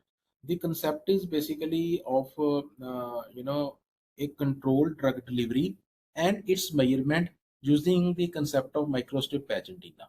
So basically what we are doing is, I have a insulator and a conductor, and the combination of insulator and conductor, I am basically measuring the change in the electromagnetic wave, which is depend upon the dielectric constant of the material. Now just imagine when the wound is having more liquid, it will having x value of the dielectric constant. As the wound healing will take place, the liquid part is going to be more towards the solid phase, so it will be having a change in the dielectric constant. So epsilon r will become epsilon r dash. So that change actually can be read on my Bluetooth like a smartphone without additional any infrastructure, or in the Wi-Fi mode. So a lot of people are working in making these type of smart dressing to have a wound healing capabilities, or real-time data for the wound healing, and getting a digital twin of these type of these structures. Secondly, I can give a different stimuli to it to control the different type of drug release at a particular location. So this can be programmed with a stimuli like temperature, pH value, light, and then I can have a static and dynamic responses which can help me in understanding the self healing and the programmability functions available. Again, similar to the previous case, the exotic structure with negative Poisson ratio with a zigzag fashion or honeycomb pattern give me really good solution. So I can think of using biocompatible polymer which can be dissolved into some solvent to make a gels. We are using nanomaterials and smart hydrogel in this case. Again, the whole beauty comes with a negative Poisson ratio which help me in improved impact resistance, self-healing capabilities, and enhanced strength. So we can think of using some bio inspired design also. A lot of people work with the bioprinting. To start with the basic infrastructure, we can print it in a very low cost printer which will cost me less than 5 lakhs, and we can develop these type of gels from the fish skin and can print for the different applications like enhanced biocompatibility, improved flexibility. I can have a controlled release of the active agents, and dynamic shape responses I can make. Then the help can be in cell size, cell shape control, material composition, orientation and placement. So specifically in energy harvesting area, smart material area, biomedical engineering area, this has a lot of application. As regard to the challenges, the one of the basic problem is with their structural integrity. Then at what rate I have to give a stimulus? That is a area where a lot of research is further required, and people are doing work in this area. So some of the future trends involves multi-material printing, bio-inspired design, and AI driven optimization. That is, people are working in this area.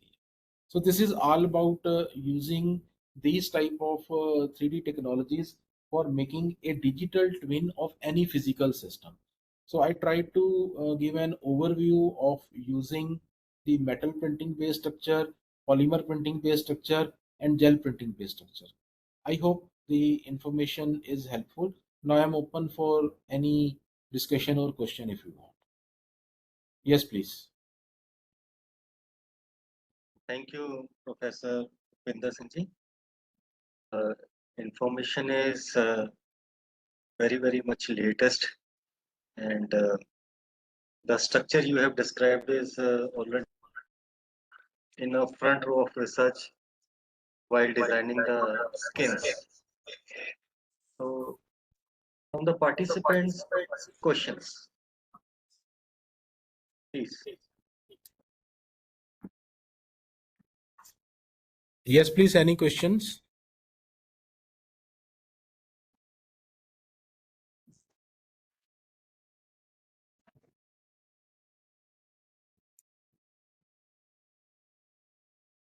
Sir, my question, one question is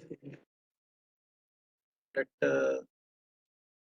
how can we use this for skin? Actually, I have read that a lot of researchers are doing research in developing a polymer structure to develop an artificial skin.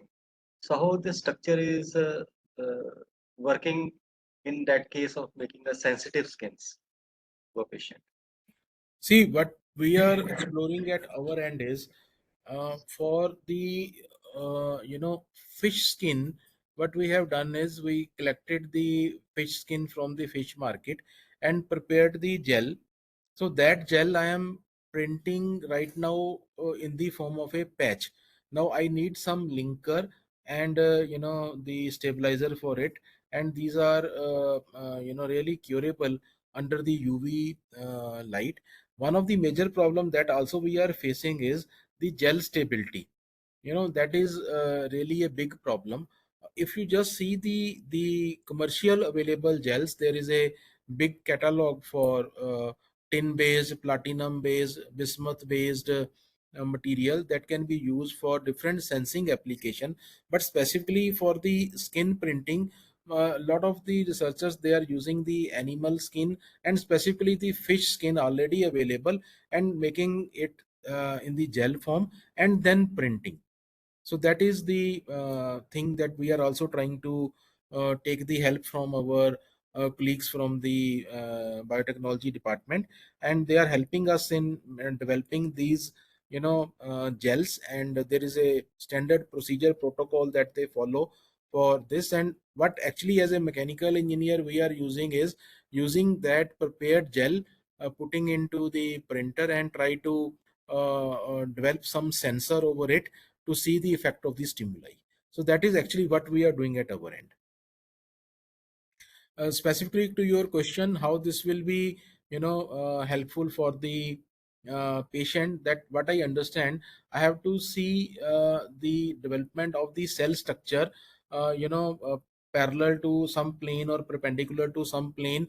What we have observed is specifically in case of the natural growth, it is having a multi-dimensional change in angles. So once we do that type of structural development, that is still a big area of research. But what we are doing at the initial stage is using these type of natural available skin material, and then we can print at our controlled environment and see how I am getting a 4D behavior of these type of materials. That is what actually we are doing. So one speaker, sorry, one participant asks a question that I just want to know what are the limitations of current smart material in mimicking the viscoelastic behavior of real soft tissue in 4D printing, especially hydrogel based tissues. So this is the question that has been in So chat box. there can be a number of problems. What actually problem we faced is whenever we develop our own gel, the take an example of a simple toothpaste. If I'm just pressing the whenever we start the gel printing, we take the help of a small size 5 rupees Colgate toothpaste, and we try to put it into the medical syringe and try to print the part using this. Now you just imagine, once I am squeezing it, along one direction it is having a change in length, but on the side flow is controlled. So to have a controlled side flow, lot of research is required, how you will be controlling the change in length in one direction but not in the other direction. So basically, whenever we develop our own gel, the basic problem is we observe that the side flow occurs. Now to solve that problem, what we do actually, we make a skirt outside and then try to fill that part till it is cured. But that is a crude way of doing some experimentation. But definitely a lot of further research is required for controlling the viscoelastic properties. And there are people who are working in this area. We are still at the infancy stage, but definitely this is going to be the future. A lot of 4D applications specifically, this leads to the lot of conformality features. It can take any contour. So if I want to make some implantable material, this gel printing or bioprinting is going to take the any contour as regard into the human body. So that means a lot. So further study is definitely required. Thank you, sir. Now the next question was asked by the Harsh, that in 3D printing, how we can increase the interlayer addition. Uh, well, it depends upon the process. Like in case of metal, what we observed was the control of the heat affected zone is really important. Net heat accumulation is really important. Then we observed there is a Marconi flow, basically, that we need to control. So in that case, the energy density was considered to be the major parameter, which is a function of layer thickness, scanning speed, uh, then hatch distance, right? So we control with that way. When I talk about the polymer printer specifically and the fused deposition modeling type things, people have reported there are around 15 parameters, controllable parameters, that can actually help me in managing the interlayer adhesion basically, that I am interested, right? So the basic idea from my side is, what we actually do, what whenever I prepare some functional part and then we go for the destructive testing, right? So what we do is we go for its FTIR analysis. So from where basically I am interested to understand what is the bond characterization, whether there is a formation of ionic bond or the covalent bond, right? So which particular at IR radiation I am getting which particular peak, that we try to correlate, so that the maximum bond characterization I can do, and finally can get a situation that is more close to the covalent bond formation, so that I get a maximum strength. So that is actually what we are doing for getting the better property, which basically depending upon the better fusion between the interlayers, right? Is it answered? Yes, sir. Yes, sir. Very nicely answered, sir. Uh, Sir, one more question from the Gautam is that what is the life of fish skin based on patches? What is the life actually? How it is biocompatible with our skin? Well, of course, this is still an research area, but what we have observed with the control linkers that we are getting, we are able to maintain it for around 15 days at the room temperature. Let us say up to 30 degrees Celsius. But people are working on the different temperature range. So that is, of course, a concern with this area. But once you get a healing in 10-15 days, then your natural cells start growing, and they can replace the other one, right?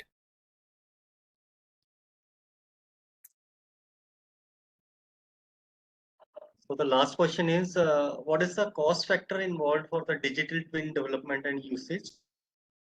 What is the cost factor See, or the the trend? digital twin concept basically is having the two parts. One is the governing equation development, which normally, as a research problem, we can do in 1 or 2 months, right? For which, some basic testing is required, and I can develop a mathematical equation or the governing equation for the process. And the second part is getting a real-time data. So how good you are able to get a real-time data, how better we are able to fetch that data, that depends upon the type of sensor that I use. So normally the radio frequency based sensor, they are not very costly. We can think of making a digital twin for some physical system at a cost of starting, let us say, from even up to 500 rupees and so, right? So specifically in case of the polymer and the metallic material, the cost is not high. But specifically when I will talk about the biological parts, it is a problem, because the stability at the room temperature, then the effect of the SAR values, electric field, magnetic field, is a concern. But for the other physical system, orthopedic, dental application, this is not a big problem, right? So the cost is definitely not very high.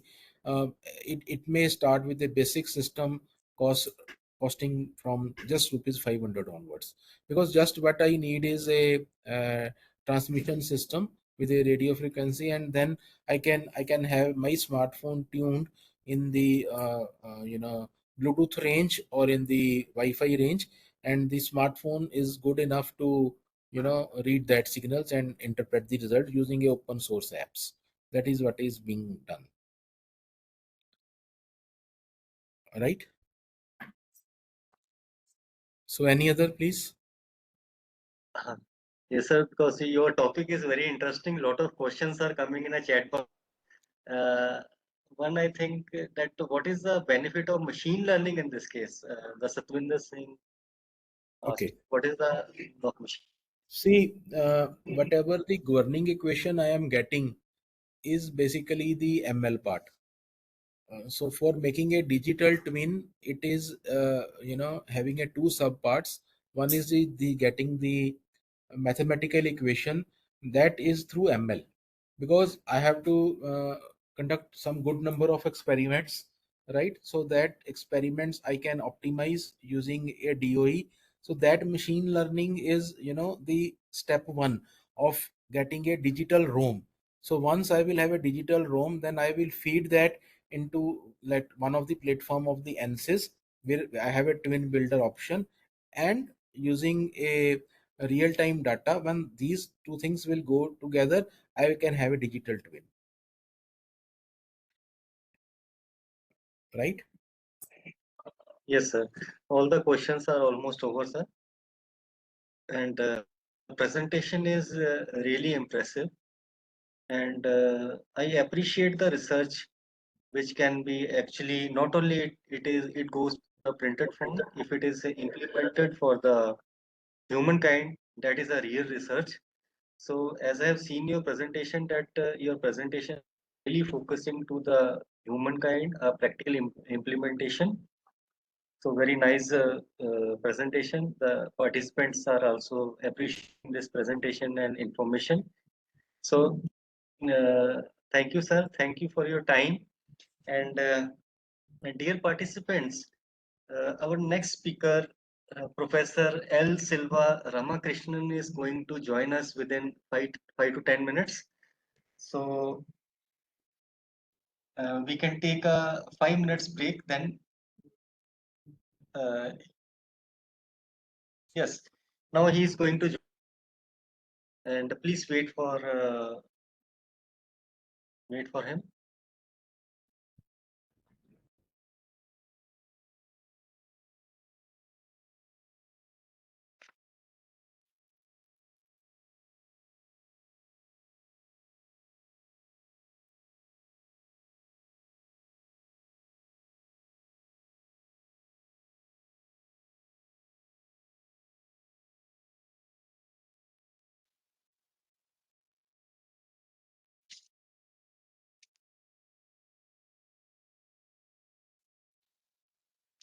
So till he join, I will give a brief introduction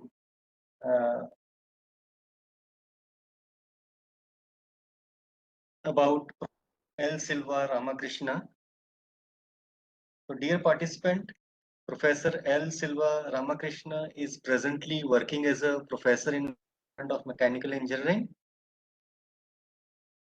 in the Osmania University, Hyderabad. Presently, he is working as Director, Center for the Product Design Development and Additive Manufacturing, Director R&D Cell. He is a Director for the Examination Cell for the University Colleges of Examination, Osmania University. And Dr. Shiva is a single point contact for the local chapter SWAM NAPTAL. Earlier, he was worked as a Director, Office of International Affairs, Osmania University, Joint Director of Evaluation Examination Cell. In the year 2023, he received the Best Engineering Teacher Award from the Institute of Engineering Hyderabad local chapter. He has won the Best Research Paper Award in International Conference on Recent Innovation in Engineering and Technology at Bhubaneswar. He achieved SPOC Appreciation Letter from NAPTAL IIT Chennai.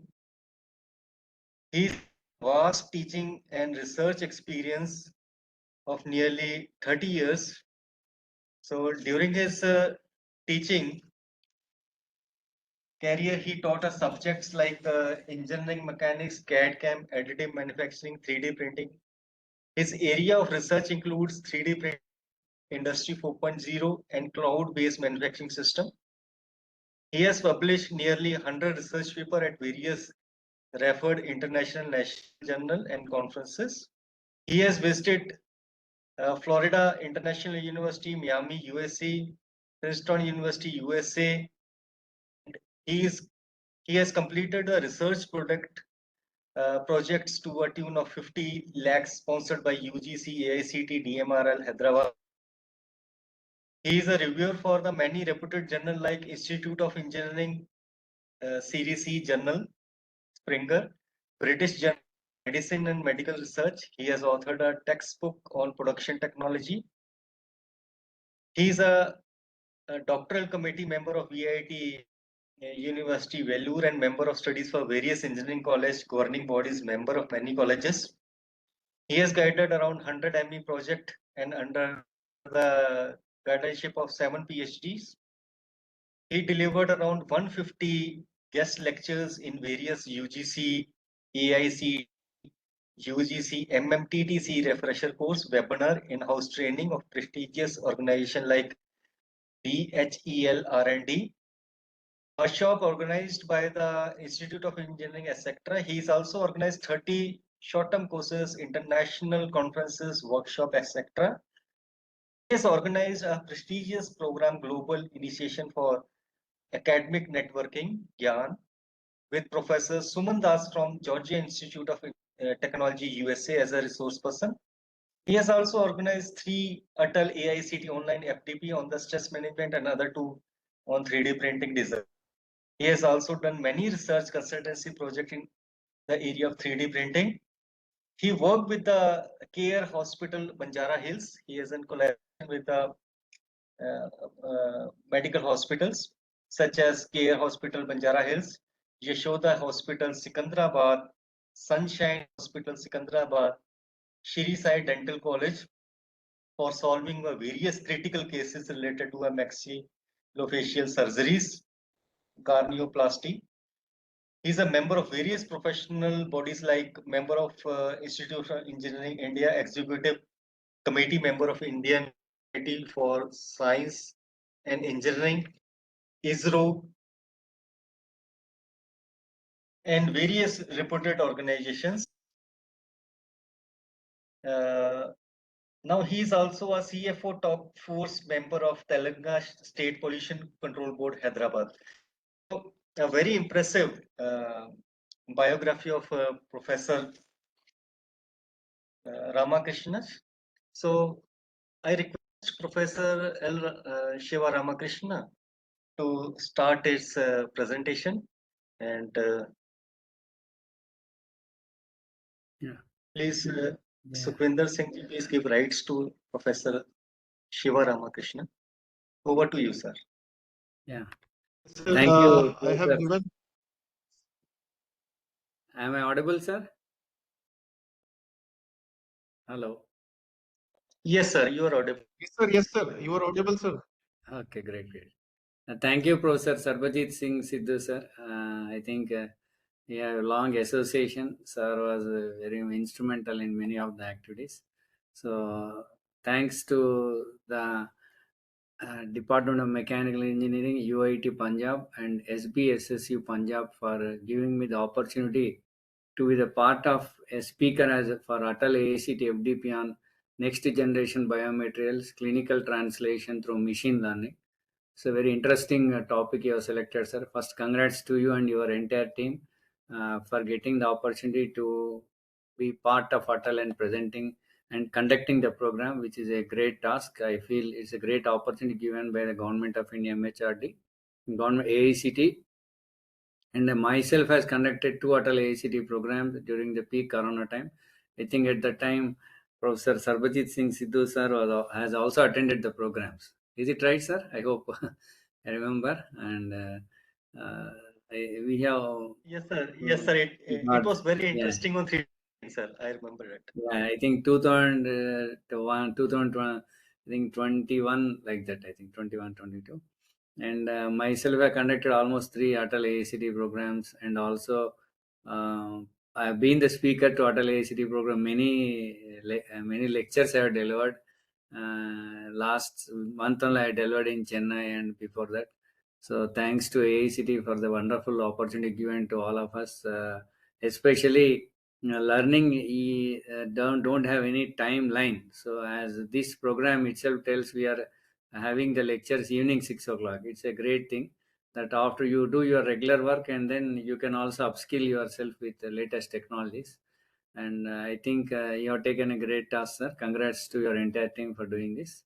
And now I am going to speak today on biomaterials in additive manufacturing and case studies on biomedical applications of additive manufacturing. Have been in this field of additive manufacturing since 2008, when we started a center called CPTAP, Center for Prototyping Testing of Industrial Products, where myself and Professor Sriram Ganesh started a center of excellence in additive manufacturing with a SLS machine, selective laser sintering machine. Then in 2019, we upgraded our things with the help of RUSA funding. And again, thanks to MHR Government of India and the Telangana state government for supporting us in starting a wonderful Center for Product Design Development and Additive Manufacturing, in which we have increased our technologies, and from then onwards we have been conducting so many programs.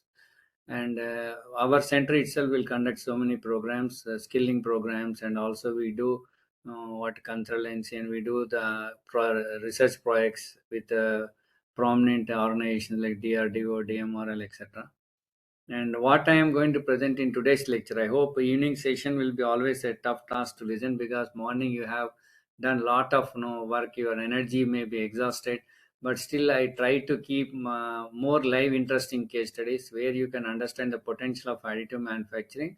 I say additive manufacturing is a wonderful tool which helps the societal problems to be solved. Any engineering should be having that angle of how you solve the society problem, because the final reach of your technology should be to the common man, where he is facing so many problems, how we can solve it with this technology. I think in Industry 4.0, most of the technology does that. And I hope here the most of the audience are from only mechanicals, or any other background you have, any other branches also there here. Am I audible? Any? Hello? Hello? Hello? Good evening, sir. Yes, sir. You are audible, sir. I'm your co-host, sir. Yeah. Means Uh, yeah.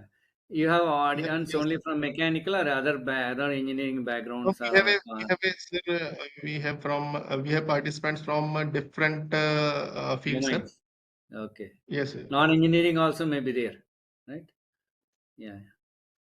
Okay, right.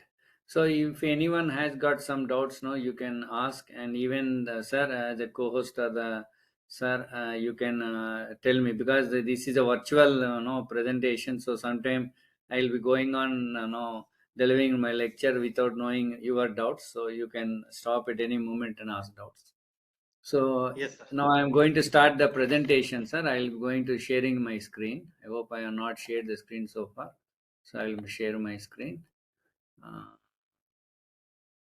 I think more optimize for motion video share. Optimize text and image. So I think if I optimize motion and video, or I have to select optimize for text while sharing. What do you want to share? I think got any option for PPT, or directly it will come? You can share your PPT, sir. Yeah, it is showing there are two options, sir. Optimize for text and image and optimize for motion and videos, because there are some videos also here. So Oh, sir. I think you can choose this text option, first option, sir. okay, then if you want to display the video, it will be running, sir. Or okay, let us see what happens. Okay. Yes, sir. Yes, sir. You can try, sir. Yeah. Connecting. Okay. Oh, also share the audio. Okay, very good. So entire screen, I think it's better, entire screen. Okay. Then Yes, sir. select. You can share the entire screen, then go for the open the presentation, Now sir. is my screen visible, sir? Yes, yes. Yes, sir. Yeah, good. Right. Thank you. Right. Thank you, So sir. I hope you are seeing a different picture here. So where you can see at the center, a doctor and engineer are shaking hands to each other. This is something interesting. When I started teaching this subject of, at that time, when I started 2000, it's called rapid prototyping. Most of the people used to call rapid prototyping, where my first application of this was with biomedical side. So I started this as a ME project on this work, and we have done very good work with a doctor from government dental college in Hyderabad, and it got very good results. So that's how my journey with biomedical and additive manufacturing started. So what you're seeing on the screen is something. The left side you can see a man who got injured on the left parietal region of his skull. This is called cranioplasty operation. Here we developed the prototype, the pattern of this, how you can make the implant. So it's called indirect rapid tooling. So where we are not actually made the implant, but we made a replica of the implant. So using which the doctor using the casting, you make the actual implant. That case study I am going to present here. And other, I hope you are able to see the cursor. Let me show with a pointer option, right? Yeah, I hope you are able to see the pointer. So this is called zygomatic operation. So you get a fracture on the zygomatic bone here. So because of this, your eye, no, this called orbital volume gets, it got damaged. It gets increased. This volume increases than the unfractured side. This is called contralateral side. So this is how we can plan this type of surgeries using additive manufacturing. So here I am going to mostly speak about case studies on how additive manufacturing can help in indirect way of planning complex surgeries. You can also see here the case where you can develop a model where the doctors practice on doing endoscopic surgery for the spine. That also you can make with the help of item manufacturing. And others have done very conjoint twin separation operation also. They are done using additive. This is the work done by others, right? So now let me go ahead. Now this is our center. It's called Center for Product Design Development Additive Manufacturing. It is supported by under RUSA by MHRD Government of India, 6 crore center, and we have various technologies like SLM, SLS, SLA, DLP, Polyjet, Ultimaker, SY Pro FDM, and scanner. Even we can do reverse engineering. The objective of the center is to facilitate, provide facilities to undergraduate, postgraduate, and PhD scholars. We conduct various skilling program. Last summer itself I have conducted 1 month program, summer internship program for various students coming from UG and PG. And then we also, apart from that, we also do the joint research projects and also collaboration with industries for doing their solving their complex problems, and also we help doctors in planning their surgery for complex operations. So I am the director, and I am also supported by my joint director, Dr. E. Masudan Raj. This is a center of our a view of our center, what we have in our Usman University College of Engineering.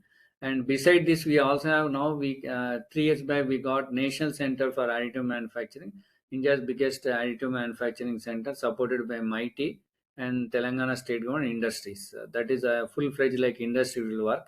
Along with our center in the same building, we also have NCAM. Usually, we both jointly conduct several programs on additive manufacturing. These are the various technologies we have in our center, as I just told: SLM, Formica, SLS, Ultimaker, Flashforce printer, FDM, and all those things. So recently in summer internship, we conducted this program with so many participants. So let me start with my presentation, the introduction, then what is the general procedure in creating biomedical models, cranioplasty surgery. And I'm going to speak all these case studies to you. Cranioplasty, orbital volume analysis, facial asymmetry, facial reconstruction, surgical guide to assist in endodontic treatment, maxillofacial surgery, or 3D printed prototype model of lumbar spine, conjoint twin separation, functional finger processes. So as you know, when we started the journey in 2008, most of us used to have a thing that doctors and engineers are two different fraternity. They work in a different way. But as I started working with several doctors, I came to know that we are all using the same knowledge, but in a different form we are using it. So I thought this time has come where we both should join hands, because our need is great. Because doctor, we call him as a next god who solve you who gives solves many diseases, and gives lot of support to human beings for having a smooth, happy living. So, and then engineer supports him in doing those activities. So it's time has come that we both join hands and make this society a great one. So because we become an additional hand to the surgeon, like it's like in the God has got some weapon to create a demon. So in most of the things we hear in our Indian traditions, but no, who is that weapon? In this case, the God is the doctor. Who kills the demon is the disease. With the help of the engineer who builds this CT scan instrument, who developed the X-ray instrument. Now, if you go to any doctor now, first he will ask you, instead of giving the medication, he will first ask you to diagnose and get all the reports. So we are helping first instant itself in solving that cases. So we are an additional hand to the surgeon who does all this work. Why 3D printing or additive manufacturing? Additive manufacturing, I hope most of you know, the popular name outside is 3D printing. So it became so popular in medical applications. The most biggest field of application of additive manufacturing, biomedical applications. Then comes the space applications. So visualization and curvilinear complex anatomy. So now if you want to see a very complex, human body is very complex in nature. So if you want to understand the curvilinear complexity, instead of seeing a X-ray 2D image, if you see a 3D model, it brings lot of understanding to the doctor and as well as the patient also. And you can also have a physical feel of the area of interest, how it is there. So physical models will help in communication and to educate patients, diagnosis and surgical planning. So you can communicate to the educate the patient how the disease. No, you may ask questions, sir. For everything you have to go for 3D printing. No, it's not like that. 3D printing is only for not simple cases, for very complex cases, right? And then diagnosis and surgical planning. So when you do the diagnose, etc., and do surgical planning, you can do it here. Rehearsal and simulation of surgery. Like for example, you have young doctors. They'll be how to get them trained. You cannot ask them directly to work on a patient, because if something goes wrong, it is it is a big trouble. Instead of that, you can make this young doctor to train on models which are made with additive manufacturing, so that he will get more confidence before he does the real-time operation. So in that way, he can do rehearsal and simulation of surgery, creation of customized prosthetics, and also implants also. Because now if we think about old methods of developing prosthetics and implants, they are developed based on generic anatomy dimensions, right? So if those dimensions may not be exactly suiting to the patient, he may be having other exactly that implant may not fix to him, or the prosthetic may not fix to him. But with the help of additive manufacturing, that's what it made. It changed from mass production to mass customization. So you can also start developing customized prosthetics or implants and accurate placement of implant. These are some of the reasons why it became popular in medical applications. Now, the transformation that additive manufacturing brought is from a X-ray image, a 2D image, from a CT scan 2D image to a 3D model. So, what is the general procedure for creating a medical model? I hope you are all with me. Am I going fast? No, sir, Is it it's okay, okay? sir. Right. Okay. Yes, sir. Thank Yes, sir. Please. Yeah, because I am not seeing you directly, so sometime I'll be asking No, no, sir. questions. Right. Okay. So the first input for we get in developing a medical model is CT or MRI scan. You should ask the radiologist to give in a particular format called DICOM. It's called Digital Imaging and Communication Medicine. Once you take that CT scan image, then you have to develop the capturing that image and putting in a medical dedicated software. There is an image processing software. It like Mimics or 3D Doctor or Invasilus. There are now so many 3D slicer. What you call Mimics is one very popular one. Like this, many medical imaging processing software are there.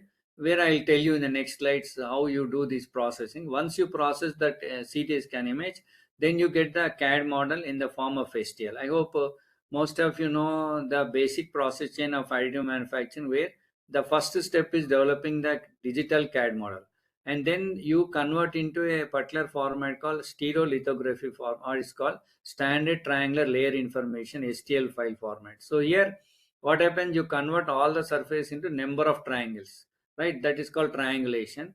So that format is called .stl file format. So you have to do it once you develop the CAD model. So in the process chain of additive manufacturing, the developing the input first CAD model itself is the biggest task. If you don't do the CAD model correctly, then the final output you cannot expect correct. It may be a failure.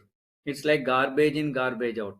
So if your input is not good, you cannot expect the final physical model to be correct. So you should think about in the process chain, when you do a additive manufacturing product, you should spend enough amount of time on developing a good CAD model. So once you do it, convert into STL file, then we send it to the 3D RP system or a 3D printer or additive manufacturing, produce the part. Then you have to do last step in additive manufacturing, you have to do post processing. Like you may clean the object, you may do some curing. If it's a resin based one object, then you have to cure it in a oven so that it gets hardened.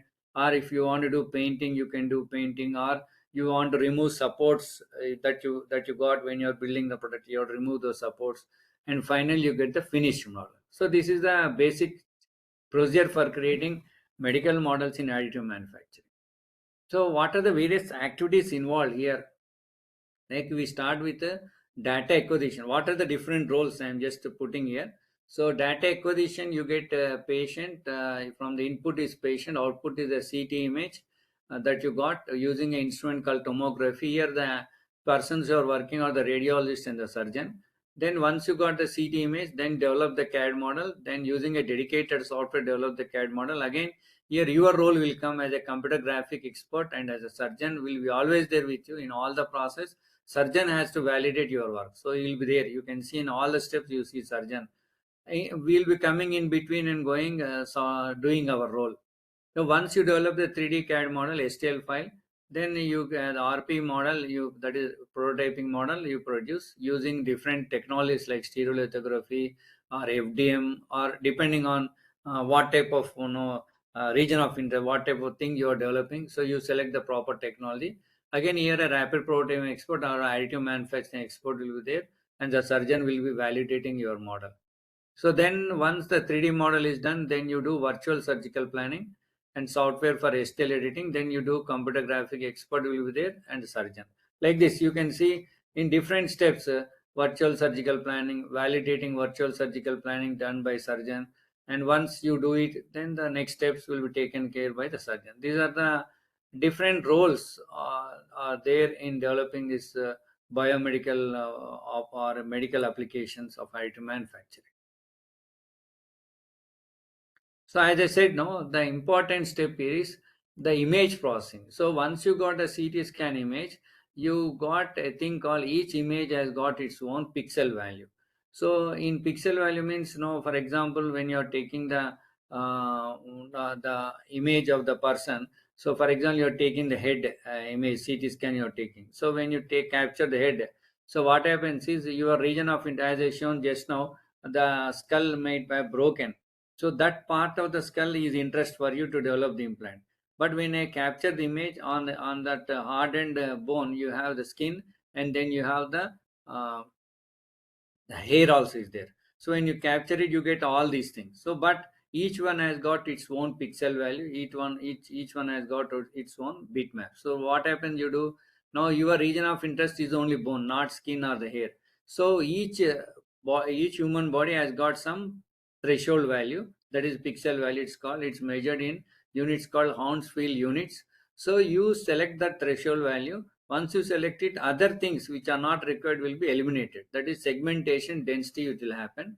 Then once you remove the unnecessary thing, then you grow that region. So region growing happens. Then finally you get a 3D reconstruction model you'll get here. So this is the workflow generally. For example, you select the import the DICOM image. This is I am showing an Invacillus software. So select DICOM directory and select the image import. Then once you do it, you have here on the screen you have three things. Windows will come here. Like they call in medical term they call axial. So you can see at the bottom. I hope you are observing my pointer here. So here if you see like engineers, doctors also got three things here: coronal plane, sagittal plane, and axial plane. Coronal plane is your front view, sagittal plane is your side view in engineering terms, and the axial plane is your top view. That's what you see here. So actually, when I was working with the doctor, they used to speak in this terminology. I used to got little bit confused, but later once I realized, okay, we are using the meaning is same, but we are using different terminology, right? So here, in your drawing also you see this side view, front view, top view. You got axial, sagittal, and coronal. My region of interest, this green color is my region of interest. So I select a threshold value for this part of the human body, like a bone. This is my threshold value. I will select this range. Once I select other things get eliminated. Only this portion gets highlighted. This is called region of interest, you call it as. So that you select that one. Once you select and do it, then it will grow.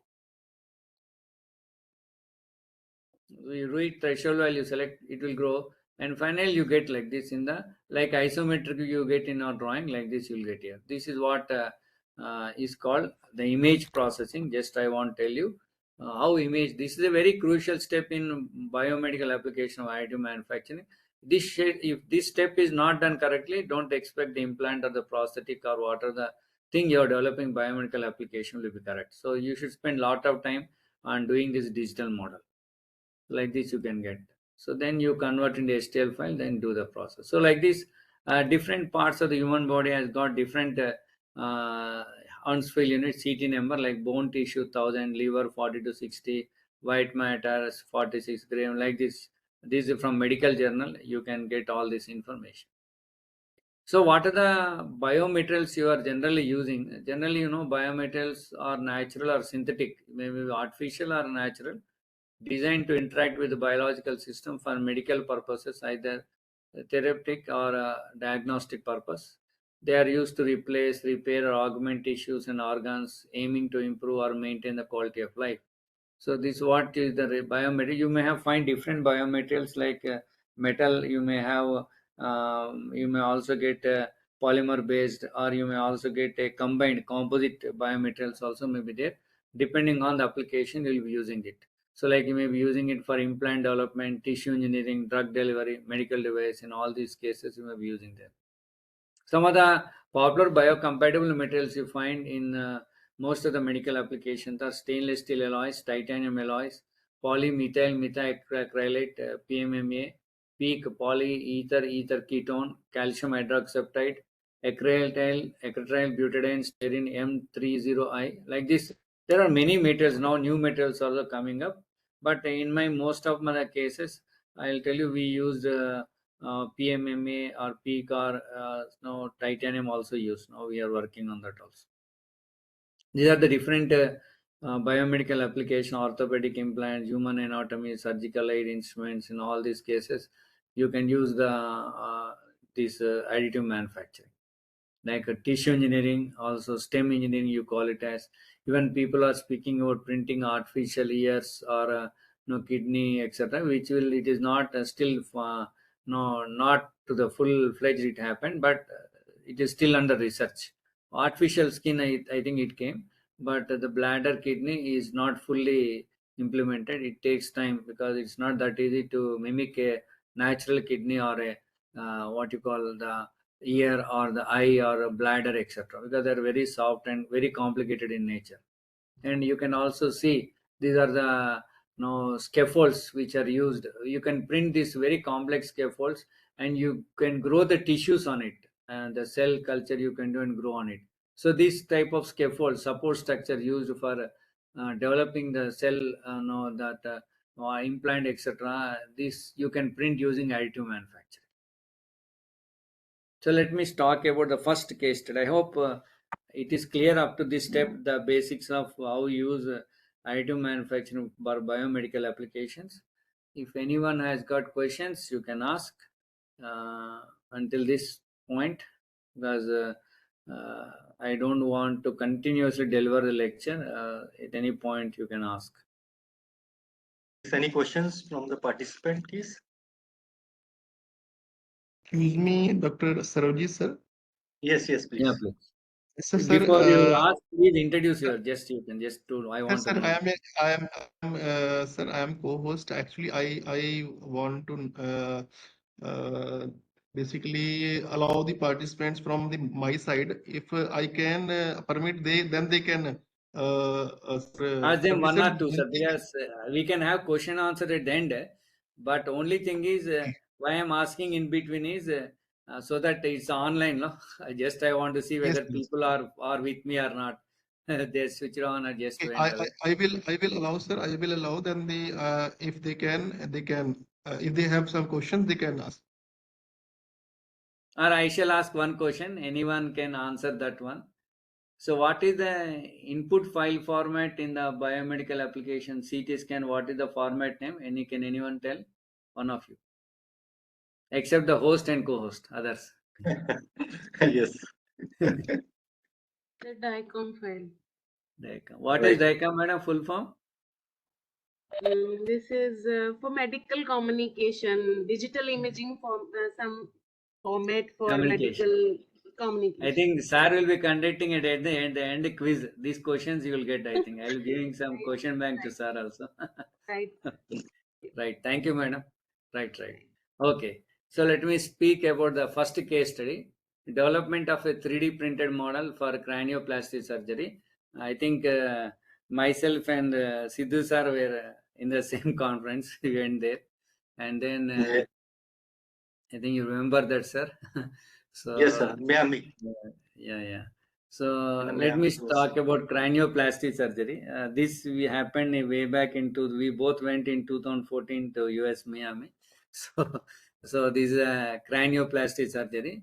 The challenge with the cranioplasty surgery is not only developing the implant, but the most complicated thing is the what you call the aesthetic appearance is very important, because I am going to tell you. So just let me switch on my camera also, because sometimes I need to explain with the camera. Just switch on my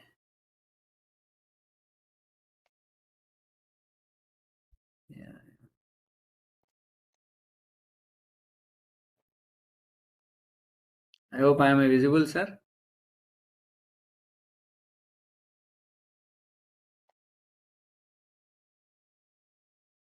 Am I visible, sir? No, sir. Earlier you were visible, but now you can't. Oh, left. Hello. Yeah. Now I am visible. No, sir. Is my camera on, sir? It's closed. No, sir. Okay. Yes, sir. Now you are visible, sir.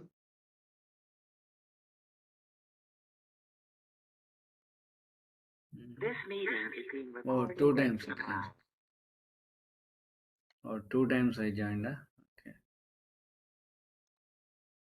Now, okay.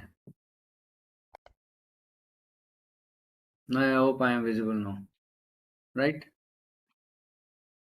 I am visible now, sir? My screen is visible? Yes, sir, you are visible, sir, now.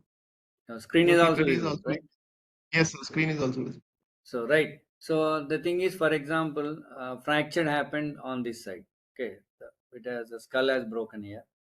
And then you want to put an implant. Now, okay, you got the implant, made it and fixed. For example, the implant is projecting like this out. Now, daily when the patient sees his mirror, his image in the mirror, so the operation is successful, but he is very unhappy because what doctor has done, now it is projecting like this. I cannot go outside, or sometimes it may go in like this, shallow it may come. So this is the aesthetic sense. You have to create the implant such a way that if the other person sees, nothing happened to my operation. So that is the most critical part of cranioplasty surgery. That is restoring the appearance and psychological stability of the patient, right? So here we got in 2000, I think around 12, 13, we got a patient, 16 years old patient who suffered a lesion in the left frontal parietal region of his skull. You can see here in this case. So here they stitched here with the skin, and inside you have the brain here. So now you have to develop an implant for this process. So when this Dr. Suresh came from Care Biomaterials to ask us, sir, can you help us in developing this implant for this? I'm talking around almost more than 11 years back, I think, right? That this happened. So this is a very good challenge for us because we started our journey just like that, and then we want to work in a very interesting case, right? So what happened is I asked doctor, sir, how you used to do this operation without 3D printing? What is the procedure you do convention? Because one thing I want to tell every time is that you may be very much got attracted by the new technology, but you should also know what is the conventional present method you're doing, because you should develop the technology based on what are the drawbacks of the conventional technology, how to overcome that. So that understanding one should have compulsory, right? That's how now this what we asked is we asked the doctor how you are performing this operation, right? So at that time what doctor has told is initially what they used to do is earlier is they used to put this uh, basket, remove the hair, apply, put the basket around it, and then apply algae on the head, that is plaster of Paris, and get the impression how that fracture has broken, has happened. And based on this one, they used to cut this shape, how that fracture happened, and they used to do it. So for this, now what happened here, you are actually not doing any operation here. You are actually no preparing the model how that fracture happened. You want to understand that, right? So for that one, what this will take almost 8 to 10 hours. This will take. So when you take 8 to 10 hours for this and the patient is made to suffer that much time, actually you are not putting any implant here. So what doctor said is, sir, I want to eliminate this step with the help of additive manufacturing. So that's a very good no, because you eliminate 10 hours, 8 to 78 hours is a very good time that you are saving for the patient suffering, etc. So then we asked doctor, let us go ahead with it. So we asked him to give us the CT scan image. So he has given CT scan image in the DICOM format. Once he has given the DICOM format CT scan image, then we used the Mimic software and developed this, as I said, the thresholding, all those things you have to do. So we developed the CAD model using this 3D visualization, segmentation, mirroring, cutting, splitting, etc. Then we got this digital model we got here. So what you can see in the digital model, this is how the fracture happened. So without actually removing the hair and putting basket and applying all those plaster bricks, etc., we are able to get the image how that fracture happened, right? So doctor asked us, now you print this entire skull. So I asked, okay, we can print, and we thought of that now. After printing the entire skull, instead of putting the patient on the skull, we will apply algae and get the image of how the fracture happened. So I said it will be costing much because I am having SLS machine at that time, polyamide I will be using. So printing the entire thing of this model, it will be very costly because 1 kg at the time was costing around 5,000 to 6,000. We have to import from Germany. It is very costly affair. So, but the doctor said, no, who is going to put this for 45 to 60,000 rupees on this simple model for just for getting impression how the fracture happened? He is not going to put into the patient head, right? Who is going to fund this? So here we got sometime no we get stuck in the project how to go ahead further. So anyone can suggest me except if there are any repeated speaker to my lectures, please don't answer. Any new person can answer how to come out of this problem, how to come out of this problem using your mechanical engineering or simple engineering drawing knowledge. Anyone can tell me what type of no commands I can use? No, the fractured happened this side. I want to develop an implant. Now I don't want to produce the entire skull 3D printing, but I want to reduce the cost of making it. Can anyone suggest me how to come out of this problem? Anyone?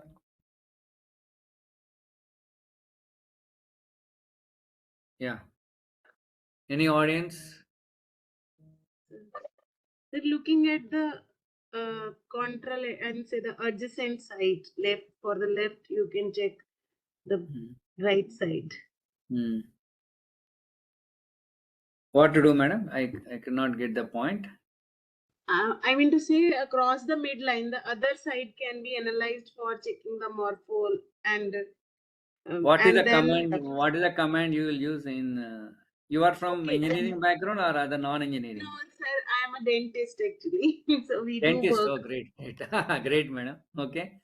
So engineering, I think mechanical engineers or any other engineering graduates who start in first year in I think AutoCAD that is they use a command mirror. called mirror command. Mirror. Yeah. Yes. So Right. Sir. so I have a doctors also in my right audience. Great, good, good. So you correct me, madam, if I am going wrong in my medical terms, right? So here what you do is this is a unfractured side is called contralateral region. So what you do is you take this as madam suggested. You use a mirror command, simple, and now mirror this to this side. So you get this one. So this what we got here. So with this we develop the digital model out of it. Actual doctor want to have this only. This is just comes around 4,500. See how much price I reduce. This is called your knowledge of engineering applied in a separate domain. You all know the mirror command, you know all those things, but I am using my knowledge in a different domain. This is innovation. Most of us get confused. What is innovation? We have to start from scratch, derive the fundamental formulas, everything you do. It's not required. Actually, your present domain, use it for out of the box thinking, use it for different application. It solves many things. So that is innovation. I feel that is like innovation. Don't bother about much complexity of equations, all of them. So now you got this one, and once you we told doctor this is how it appears, then we superimpose this one shown to him before operation. He was very happy. Then you said, "Ji, please go ahead, sir. You make." Now one question you may ask, sir, are you going to put this in his head? No, no. What we are producing is a polyamide in SLS. We are not going to. It cannot be put. It's not a biocompatible material. I told from the beginning only my thing is we am now helping the doctor in planning the surgery. Now this I am able to produce using my SLS machine Formiga P100. This a selective laser sintering process. Just I will tell how the process works. This is a this is a central platform where you build the actual part. You have a powder feeding mechanism here. This from here you send the powder, spread the powder on this middle one by a powder feed roller, and you have a already your CAD model is converted STL file, and before it is sent to the machine you slice it into number of layers. Each layer has got its own cross section, so the laser beam will move in the xy direction. So once this powder gets exposed to the laser beam, it gets sintered. That means it gets fused and it gets hardened. Only the portion of the powder which gets exposed to the laser beam gets hardened. Other powder will remain same as the original one. So this gets hardened. So like this, first one layer is built. The roller will be on the right side. Now before you go to the second layer, this build platform will go down by the layer thickness. Again, this powder feed cartridge will lift up, and again the next layer will be spread by the roller from right to left, and the laser beam will move again in the XY direction. So the build platform will go in the Z direction, the laser beam will move in the XY direction. So that's why additive manufacturing is also known as 2.5D process, because the third dimension we are adding one upon the other, you are not getting in a single step. So additive manufacturing is also called 2.5D manufacturing process. So like this, once the entire part gets built, this platform will be at the bottom. So then this once the entire part is built, the platform will go up. Then you collect this along along with the powder, you collect the part in a sieving machine, and then you remove the unsintered powder, loose powder, and you get the actual part. And that part you have to do post processing like air blasting, etc., to remove any other loose powder adhered to the hardened one. So then that you will use it as the final process, right? Final part. So this is how the SLS process goes. We have a machine with us called farming of P100. We use this one and produce that model of the implant. You can see this how it produced. This is how SLS is how it produced. You can see it, right? So now then how to develop the actual implant on it. So again, in mechanical engineering, we hear the term called casting process. What is casting? You take a pattern, and based on the pattern, you make a mold. In the mold, you pour the required material. Here also, the doctor used this as a pattern. This up to this only our work was there.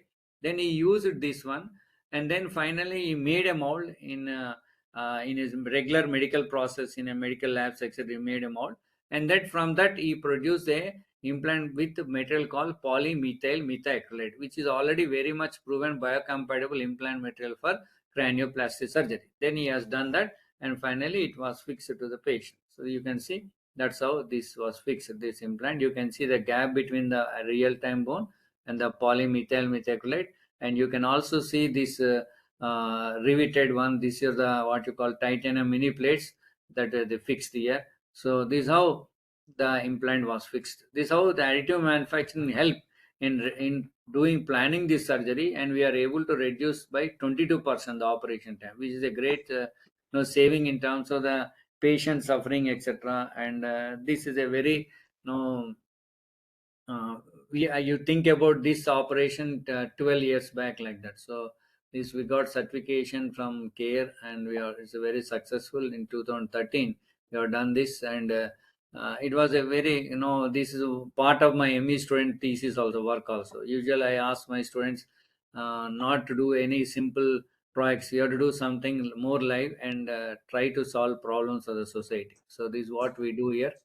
And like this, we have done many such complex operations for different applications. We helped in planning the surgery, in that is modeling the indirect way of doing additive manufacturing. So like this, I may use spline curve, I may use B spline curve.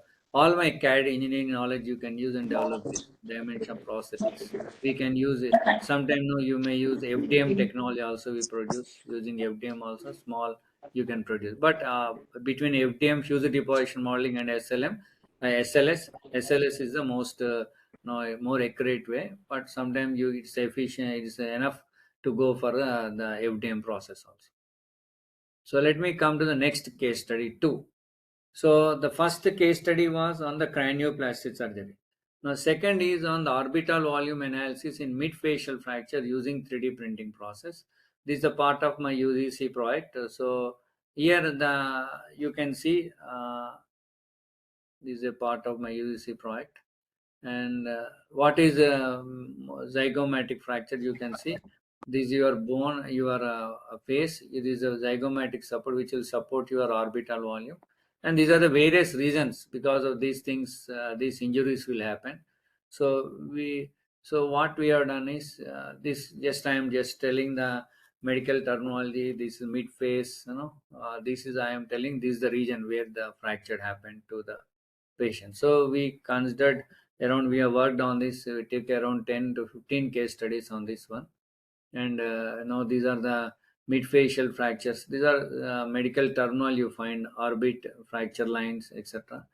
So this is in human body there are in engineering also we talk all datum points, etc. Here In the human body also we come across what you call landmark points, you call it as. In this work, we have selected 4 landmark points: supraorbital foramen, infraorbital foramen. You can see here. I think I will highlight my pointer. Now, these are zygomatico-frontal suture, medial orbit, supraorbital foramen, infraorbital foramen. So, what is then once the accident happened, no doctor comes, so you can see this side the fracture happened here, and this is no fracture, the unfractured side, contralateral side you call it as. So now you can see this main aim of this research is to evaluate the orbital volume during mid-facial fractures using additive manufacturing technologies. The evaluation of orbital volume is done by measuring the dimensions between the fixed landmarks on both the 3D printed model and the 3D CAD model of the fractured skull before and after operation, and then compared with the unfractured side of the skull to establish the percentage of restoration. So now what I am showing is a 20 years old male patient who got injured like this. So here you can see, now this is the fracture region here. So we have collected a CT scan image like I told earlier. Then we have used 3D modeling using medical imaging software. We have used Invasilus. Then 3D printing the skull using FDM 3D printing process. Before here we are done in 2 stages. One is immediately after the accident happened, immediately that one we developed the model. Then at that time we measured the unfractured side dimensions, landmark points, and the fractured side before operation. Then after operation is done, we waited for 3 months. Again, we took a CT scan image. Again, we printed the model, and then we measured the distance between the landmark points of the fractured side. Unfractured already we measured in the first step, and then we found what is the difference, how the restoration happened. That's what we have done here. So these are CT scan image we have done, and these are the various softwares used. Most of us think that in additive manufacturing there are only very costly software, but there are many free softwares available online like Radiant Dicom Viewer.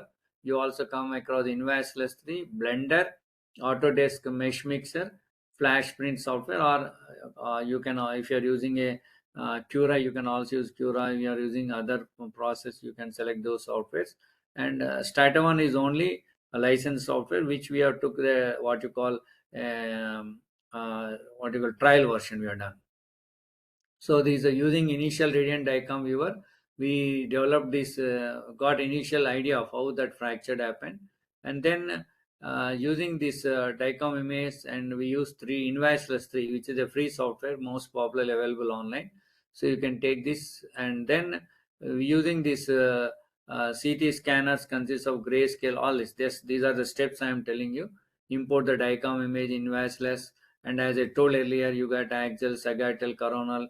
Then you develop this one, and then you get a final model STL file you get. But once you get the STL file, there will be a lot of errors will be coming here. So you want to remove the unwanted regions, discontinuous areas, then use Blender. So it is again a free open software used popular in graphics, and you remove those what are the discontinuous region, unwanted regions, you remove it. Once you remove the clean unwanted regions, then you have to smoothen those surfaces. For that, like this Blender, you perform different steps. Then you smoothen those areas with the help of Autodesk Mesh Mixer software. So inspecting and repairing the errors you do using this software. Once you remove those errors and repair those things using this, now this will take a lot of time. Most of us think that what is there in 3D printing, simply give the CAD model, it will print. But you have a lot of things involved in developing the CAD model itself. You have to be very careful. And then printing also, you have to select proper parameters, then only you can print. So this is what you can do.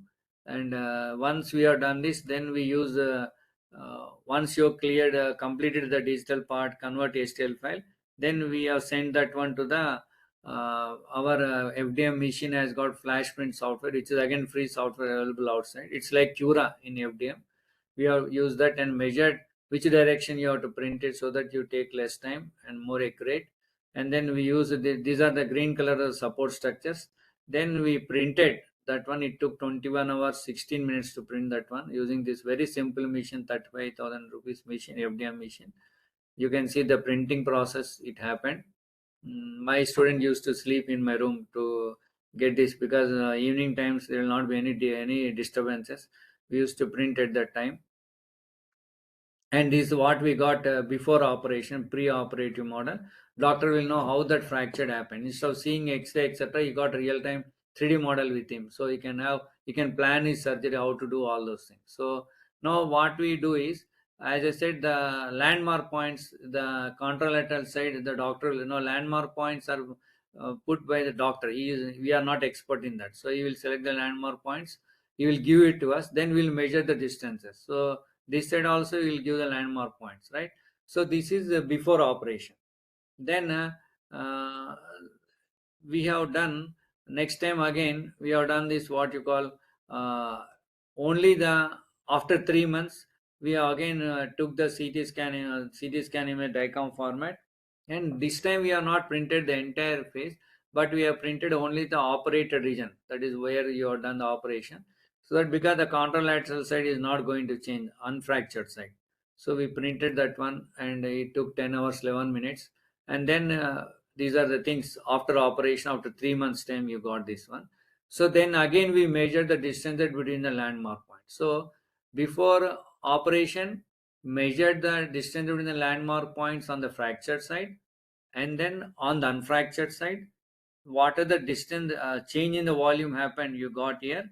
And then after operation 3 months, again we selected this land, we build a fractured side model, we measured the distances, then that distances volume also we measured. So these 3 volumes you can compare.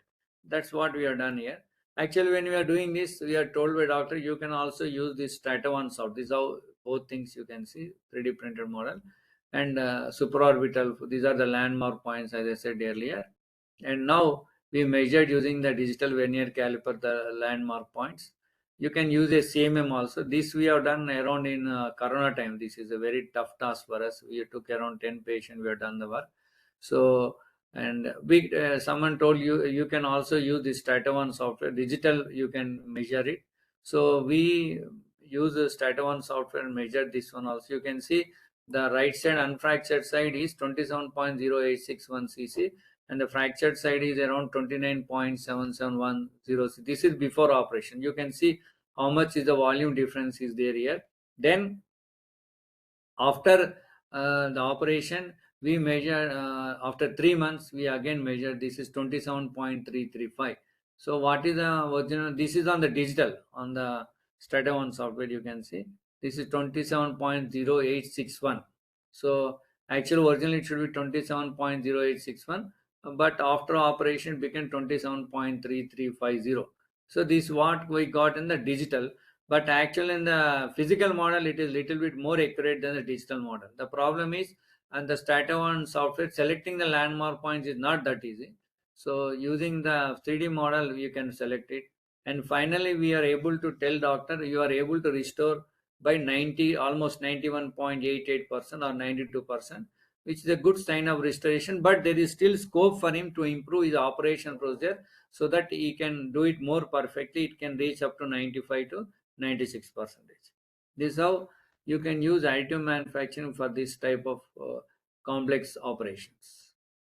So this is what we derived the conclusion. So right, so you can just see the conclusions.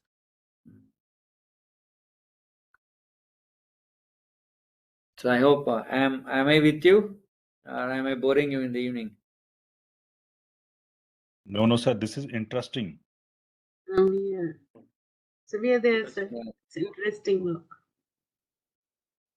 Is it any questions, madam? Anyone except madam? No, any other person want to ask questions? Questions from the participant, please. Sir, please check the message box. Okay. Okay, right. Sir, if you got anything on message box, you can read. You can tell. So, am I going fast, or is it okay my pace of lecture? Good. So it is I have to okay. little bit. I have to little bit more fast because it's I have to stick to the time. So third is the application of additive manufacturing planning facial asymmetry surgery. So this is the problem. What is facial asymmetry? Most of us think that our left side of the face and right side are symmetric. But actually, everyone has got some asymmetry. I think all of you know that your left hand and right hand length are not exactly same. Left leg, right leg is also not exactly same. This is somewhat some difference will be there. If this is same, you'll get Einstein like this. Actually, Einstein is like this, but left side left you'll get like this, right side right you'll get like this. So this asymmetry is not noticeable. That's why we are not much bothered about it. But in some cases, as I shown the earlier case, that patient has got a mandible shifted like this, so the lower jaw. So that's how the problem is with her. So that's a psychological depression and all those things. She approached Dr. Suresh from Sunshine. One interesting thing I want to tell is, you may ask questions, sir, your basic and mechanical engineer, how you got association with doctors. So little bit, I am little bit something, I think, in a different out of box. So when I got the first SLS mission with us, I thought of doing work not on aerospace automobile. I thought why we should not work with the biomedical. That's how our journey started. That's where interesting point, because in I got bored by seeing many MTech thesis on finite element analysis, crankshaft conducting that every thesis you change the material, you change the dimension, then do it like this 4 5 thesis, 10 thesis will go on like this. But I thought, why think about non-living things? But man itself is a very big mechanical machine. So why can't we thought about that? We can start working on that direction. That's how the interest came here. So here at the time we had a student tech fest in our college, in our department. So my head was asking how to we should do something interesting in this time, something more different. I said our speaker this time will be from a doctor, sir. He was surprised. So how you can doctor come and speak to a mechanical engineering students in their student tech fest? I said he got so many problems, sir. Doctors face so many problems, which we should come and work with them. Let us invite him to deliver. This is how Dr. Suresh came in contact with me. He came here and delivered his lecture on the first day of the inaugural function of the our tech fest. So it was very successful. Many of the students got interested. Now, what are the various problems? He also told what are the various complex cases they come across and how they want solution from our engineers. Now, this how when he came and I shown our work, then he was really impressed and he thought, sir, next time I get a very complex case, I'll come to you. This is how this case came to us. Now, then I asked him, sir, how you are doing this work without additive man? Let me ask you how you are going to do it. He said, we go by a method called cephalogram method. What is this cephalogram? So when the patient comes to him, he will take the X-ray, front view, side view, all those things, all the different views they require. They'll take it, and as I said, in biomedical application, you have landmark points. So they put a trace paper on that X-ray, and they mark the landmark points and measure the differences. So see here, they took all the 2D image. On the 2D image, they measure the distances from the landmark points, and from that they imagine what can be the third point in the 3D space. So this all depends on the expertise of the doctor and his imagination power. So here he won't eliminate this step. So I won't eliminate this step because all this imagination we think, and once we start operating and opening it, we find something different. At that time during operation, you find something different. It's very tension for the doctor also. Because of this, they were taking for this operation on the average around 5 to 6 hours to perform this operation. He said we have to eliminate this. So what we have done? Again, we asked I said earlier, we have took the CT scan in the DICOM format and we have printed and all the process, same thing what I told earlier, image processing, thresh, everything, region of interest, everything. And we printed using our FDM process. Here we went for FDM. We took around 25 hours, 29 minutes. And this is how it appeared. Now I reversed it. Now, before operation, how this mandible got shifted. So you measured here before operation, how much is the deviation. This you got. And finally, using this model, he is very confident before the operation how much he has to move, and he has shifted this. And this is how this girl looked after surgery. And this operation time got reduced from 6 hours to 3 hours. That's the potential of additive manufacturing. You are able to reduce nearly 45 to 50% of the time. And this is the change we brought to her. This is the change we brought to her life. This is what additive manufacturing can do for the sustainable development as part of SDG goals of World Health Organization, they got sustainable 12 goals are there. One of the goals is health sector, and additive manufacturing can help health sector in many of the ways in solving critical things for the society. Like this facial reconstruction. Now this guy got you got a cancer got here, and this was completely eaten. The mandible was completely eaten. This is a region of interest, and this boy, 23 years boy, 3 months suffering, and they found that to be a cancerous cell. They have to remove that portion. So once they have seen, you see, this is completely eaten by the cancer. Now the question is, now they have to put a titanium plate here. So before additive manufacturing, they used to measure this, and on they used to take that, and this is how that plate will appear. So what doctor said is, sir, imagine that you print this manual imagining that nothing happened, so you make this one symmetrical to this and print on it, and once you do it, no, we take that this model, we take this titanium plate, and we bend before the operation itself, so that during operation time we need not start bending during operation. You can do before operation bending this, and simply you can fix it to the patient. This is the cancerous cell, the tumor that was there, it is removed, and this is what the transformation we brought to that by using additive manufacturing. So here, you in all the cases you are seeing, I am using additive manufacturing indirect way planning the surgery. And like this is a dental application. Dental doctor is there with us. So, madam, how do you do this endodontic treatment, madam? Root canal surgery is one of the most common surgery now in basic surgery in most of the dental applications. So, Yes, I sir. think. I am actually a periodontist. I deal with more Oh, of bone periodontist. defects. Yeah. Okay. But still, you have more knowledge than me. We Root do. canal treatment is something With the common, but it's also very complex, right? yes, sir. Because it's a blind procedure, you actually don't see where are you heading actually. So it's always better to have a replica beforehand. Correct. So just the joke I'm telling, I met a doctor around 10 years, 8 years, the dental doctor was telling. So before additive manufacturing, I was more uh, confidence is 10%, 80, 20%, 80% is on God when I start drilling on the mandible bottom jaw. So because we don't know exactly what is the thickness of the bone. So okay, of course you have that expertise, everything, but no, you don't have any model with you. Based on this X-ray, etc., you are drilling the hole. But once 3D printing came, no, it became more accurate, and now he is having 90%, 80 to 90% confidence, and 10% always the luck should be there. So that is there. So this case, my MTech student, he want to get his root canal treatment. So he said, so let us start working. He himself became the case study. So we have took uh, these are something I'm explaining endodontic operation, etc. How it happens. 3 equally important phases, including access opening, cleaning, shaping, and three-dimensional obturation, filling, etc.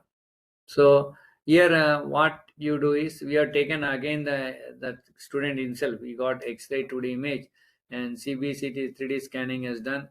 Traditional method for simple cases you go traditional basis, but for complex cases you go for CBCT 3D scanning and importing DICOM file using ITK Snap software and 3D model generation from DICOM image, and all these methods we used. And now our work we have done is we developed this stent per guide so that you can drill exactly through this. So this what we have done in this work. So using this model we developed using ITK Snap software, and then we printed using SLM, selective laser melting technology we printed, and then he has put, and then he tested it correctly or not, then he has sent that drilling design stand you put, and resin pins you put and clean this portion. So this is how we can use additive manufacturing for making that guide in doing this. So we reduced time by 7 minutes. This one, the cost of this was around, we have done even finite element analysis on that, and the cost was around 600. Of course we have not used any profit, nothing, but simply we have used only designing we are done on our own, and then we printed. Printing cost only 11. Actually, outside it will be very costly. Now, as I said, simulation of the surgeries. So this I came across Dr. M.V. Reddy, from who is very famous in orthopedic operations. He was once telling me, "Sir, if you are having any fracture, the young doctors will not be allowed to operate it." But he himself a doctor who got 4 to 5 printers in his home, and that's how, even sometimes I interact with the doctors. Now I really get surprised. Their engineering knowledge they have more than us, but they don't know the technical. Sometimes they are not trained on this, so we know the technical terms, but they have a lot of knowledge is with them, and they tell a lot of challenges. They give a lot of challenges to us. So this, they said they'll make this model. He was making this model and practice, asking his students to practice on this, so before they go for actual surgery. So this is what I got from Professor M.V. Reddy sir, his conclusion. So they do all this practice on this uh, 3D printed models, so that they get more content when they do the real time operation. You can see this is a real time operation. This is what they do. Simulate, as I was telling, why 3D printing became popular in medical. They do all these things. No, we are working on this particular project with the DM. I got a funding. We are working on developing a patient-specific acetibular cup for the hip joint. Here this is a pelvic, and most of the time this acetibular cup they fix it. No, that is not patient-specific. That is generic. But now we are working on a project where we are now developing a acetibular cup which is patient-specific, and we are took around 10 cases, and then we are working on how to develop a methodology for developing patient specific implant, metallic custom implant. Here we are doing using two technologies, FDM for initial prototypes technology. Then once we freeze our design for 10 cases, we are doing at least developing methodology, then we are going to print them using SLM machine, the metal part using type TI6 for alloy. We are going to print that. This is another, as I said, fabrication of 3D printed prototype model of lumbar spine for study and training of endoscopic surgery. So most of us know in the spinal cord you have cervical vertebrae, thoracic vertebrae, lumbar vertebrae, sacrum. C1, C2, C3, C4, C5, T1, T2, T3 like this. You have L1, L2, L3, L4, L5. And this C1, C2 is, most of us now are getting ergonomic injuries because we started using electronic gadgets, and our head will be all constantly bending, and the support which we get, the cervical vertebrae. Now this is, I consider this in a mechanical point of view, a cantilever beam carrying a point load at the free end. You are bending this portion like this, so this your point load coming on the free end, and this portion gets bent, and you get lot of bending moment coming on this. And if you are below 35-40 years, your bone is very ductile, but after 40 plus you get no, your bone starts losing your calcium and become brittle. And as it goes on going with your age, and you constantly bending, especially when you are using laptop or your smartphones, we get injuries here. So this portion, similarly, this lumbar vertebrae is where you get a lot of weight will come on this portion, and once you start losing your calcium content, it become brittle. So if you see this case, these are first, second, third, fourth, fifth lumbar, and between you got intervertebral disc you got here. So this is a intervertebral foramen disc you got here. If you see this cross section of it is like this. Background of your spine, you got this nerves dural sac, and you got this all the nerves passing through it. And this is, you can say, this portion, this nerve is going from here to some part of the human body, and this is your actual your nucleus, your soft gel inside. Now it gets deteriorated, this portion got deteriorated, and because you lose calcium content, and what happens is this liquid will come out and press this nerve, stop the flow of the blood, so you get pain this portion of the side. Some of us might have got the experience of this happening, especially when you travel on very bumpy roads, etc., all of them.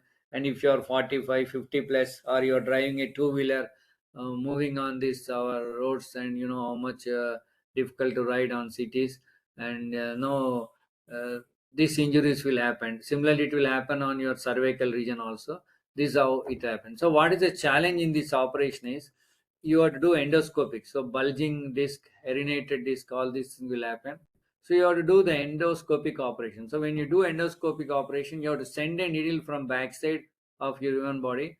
When you send the needle no from backside, there is a always possibility that it may touch your other parts of the human body like kidney or your other portions, and it may damage the other portion. So instead of that, doctor before the operation, you can do all the simulation on the model so that you get more content before it does the operation. This how we use simple a small video. So problem statement we have done this, and use a additive manufacturing for making this model.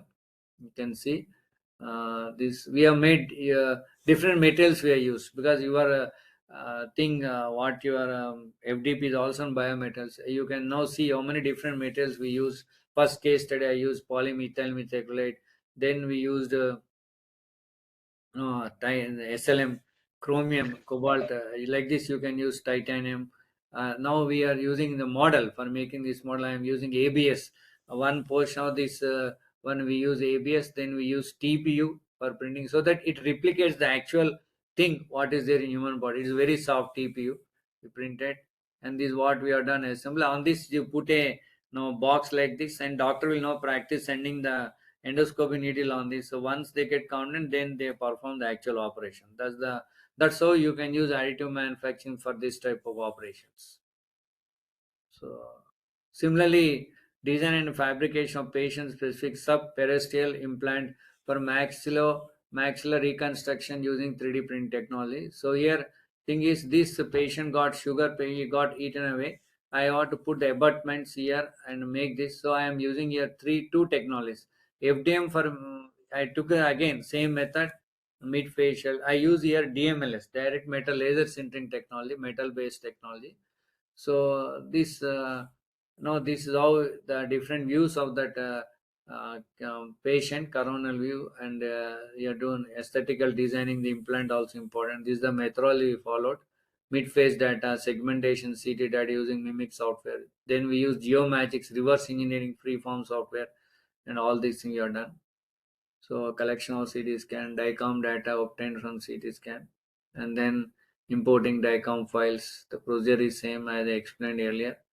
Region of growing the region of interest and doing this, and then you for reverse engineering, because we printed this the model. So for that, just I want to show here. First we printed this model. On this model we done reverse engineering, and then we made the digital model. On that again these implants were designed. Yes, were designed and put here, and so that we can test, print this one and test it. Then we can actually put to the patient. That's how we made this implant relevant. आज बादल छूटे दिन है बहन चोद खाना भी तो लौड़ा से खाए लोग बीमार हो जाएंगे माता चोद Hello, any questions? I think Is there any questions from any participant? Dr. Alish Kumar sir. Dr. Alish Kumar sir, kindly unmute, sir. Kindly mute yourself, sir. Dr. Sir. there's some crosstalk is going, I think. Yes, sir. Yes, I sir. will mute from this side. Okay, another 10 minutes, I think. These are the other ways where we have done fabrication of dental drill jig using 3D printing process. So, like you want to make this drill jig for each bar, etc. You can use additive manufacturing. You can make this. I think this is what we have done using this process. So this is what the drill jig we made using the additive manufacturing process. Modeling, we have made the changes and model this and printed the prototype using Flashworks printer. We printed, modeled it. Like this, you can also use it for before operation, how that fracture happened. Again, maxillofacial surgeon, another case. So like this, we can go about maxillofacial surgery. This is the first case study we have done. As I said, with in 2009-10, I think we have done this work. Cyst in mandible.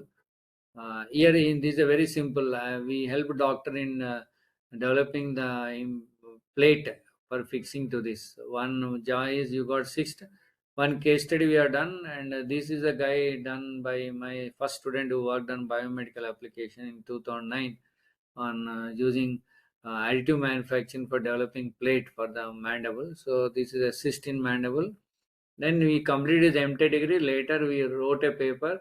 Then that person asked around 60 questions. Then another case study we have done, tumor in mandible, and we measured. Here in this work we told what is the layer thickness, layer interval thickness with which you have to take the CT scan, and we printed this one. And this is what we have done. We reduced time from 1 hour 25 minutes to 65 minutes we have done. So this again 23% we reduce the time of this operation. So this is not the work done by, but this they have done this conjoint twin separation using additive manufacturing process, and this they use what you call resin based system polyjet, and they made this different materialized mimic software they used, and they before the operation they made a lot of models, and then they performed this separation several times. It took around 24 hours to build the three parts, and during the operation they used these models, and lively they were doing this operation, and then they are planning on this model, and they are doing operation. This operation time is almost, I think, nearly more than 20 hours, this operation time. So like this you can use in all these human bodies, you can use different materials depending most popular material, as I told you, are now coming out with new materials. It's a very big research developing new materials for biomedical applications. A lot of research is going in this area. So you can use it for cranial prosthesis, surgical guide. Many dental doctors use this technology a lot. I myself know Dr. Abhinandan, who is very good expert in doing this operation. Not only Abhinandan, many dental doctors use this in many of these applications. And orthopedic is another area where you use this 3D printing a lot, and also maxillofacial surgeries, and in the case of I think stem tissues developing the skin and artificial skin, etc. Now people are working hip prosthesis, interbody fusion cage, etc. You can use. There are the various technologies that you use in different, as from the literature you will get this. Now, what can be the future of additive manufacturing? You will use this for what you call Gartner's curve. You come across. Initially, there was a lot of demand for this technology, but later people encountered some limitations. So suddenly, the interest toward this technology came down. It's called trough of disillusionment.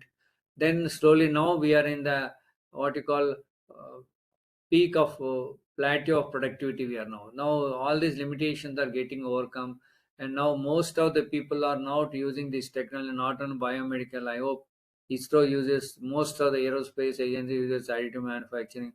Most of our car manufacturing also using automobiles, they're using adopting AM technologies, and it is going to revolutionize the entire manufacturing process, breaking the barriers of there are no boundaries for this, where you can use. Even I seen many of the films nowadays that are made use this technology a lot. Most of the sports people use this technology. Interior decoration use it for civil engineering application. Now you are getting 3D printed buildings. So there are no barriers for this. It's like AI, artificial intelligence, additive manufacturing, also such a wonderful tool, which will not only help in doing complex things, but which are very much useful for the society. For agriculture field, you can use it, and for developing drones for pesticide, for going to developing what you call crop picking, for picking fruits from very high trees, etc. You can use additive irrigation. You can use. We are, in fact, one of my student is from irrigation engineer. We developed a what you call different nozzles for drip irrigation so that you can spread more water. So like this, additive manufacturing has got a lot of potential in many applications. So I thank all my team of doctors with whom I work. Thanks for their entire support, and especially my students who are with me. I always say a professor is always, you should have very good students. I thank all my students who participated in this research work, doing many cases coming in hands, and thanks to my team of Center for Product Design Development Additive Manufacturing. If you have any questions, you can ask now. I hope am I on time or little bit early or late, sir? No, sir, it's okay, sir. And it's on time. Very informative presentation is there. And real presentation that connects engineering and backgrounds. So, Thank you, sir. yes, Any sir. questions So, from the audience, sir? You can ask them. any questions? It's a So wonderful one question. How many presentation. participants are there, sir? So there are 174 participants are there. Oh, great. Okay. So you One have taken question. most of the part, I would say most of the query resolved in the discussion itself. Wonderful presentation. Thank you so much, sir. You are from where, madam? You are doctor, no? Yes. Yeah, I'm a doctor. I'm working as associate professor in dental college in Punjab University. Great, great. I hope am I speaking correct my medical terms? Perfectly correct. We really look forward to see such collaborative things. It's really great to hear from you. We have more. We are working on surgical guides and stuff with 3D printing, Great. implant Okay, surgery. great. Thank you so Thank you, much. madam. Thank you, madam, Thank you. for your patient listening. Thank you, sir. Wonderful listening to you. Yeah. Any more questions from audience? Other audience? One question written in a message box is that, sir, we can use a forming process for skull implants? Forming process. Forming process. Yes. No, I think this is a very complex shape. No, using forming. And Yes. I want to tell here one thing is you are not doing mass production, right? We are doing mass custody, individual patients basically. Now, if you want to go forming for individual patient, become very costly affairs, and I think it's not that easy to do like additive manufacturing. Yes. Yes. And you can Additive see I'm manufacturing using is. titanium and I'm using polymethyl methacrylate, all of them. So mostly biomedical application use polymer based or metal also titanium or Ta64 or stainless steel alloys or nickel, cobalt, chromium. And then new metals are coming up in polymer based. We use PEEK, PMMA, hydroxyapatite, and some composite metals also we use. So another question, Professor Raj, that he said that have you faced any graft rejection problem after implanting a scaffold? Okay. That's a very good question. Yeah. So we have, in this case, I am telling you what I shown here. We have not used any new material, sir. Already PMMA is very proved metal for cranioplasty surgery, and PEEK is another new metal coming up, and titanium is already well proven. But what we made here is we made the model of that implant. So we went up to this extent. Then doctor used this as input for him and made the traditional what they are already proven material in biomedical. They use that PMMA is from so many years they are using, and also titanium also very proven. So in some specific, doctor did not came to me back, sir, we got this because I'm not into that. I am making the model of the implant, right? I am not making Right. actual implant. So I think so far he has no one said that they got any problem with it. But Correct. of course, Correct. the material quality is not. For example, when you make this material, the implant material you make, that should be the process should be also very very clean environment, and the material that you should not be impure. That should be those things are taken by him and by the corresponding lab. We are up to the extent of making the model of it, right? So from there they'll do it. They are standard labs. They do all those things. They know the procedure. Yes. Yes. Correct. So any questions? So very good evening, sir. So this is Dr. Good evening. Ayyapadasan from Biotechnology Department, sir, from Tamil Nadu. Yeah, great. Oh, great. Sir, one question, because I think it is now because we always say that biological synthesized molecule or any biocomposites.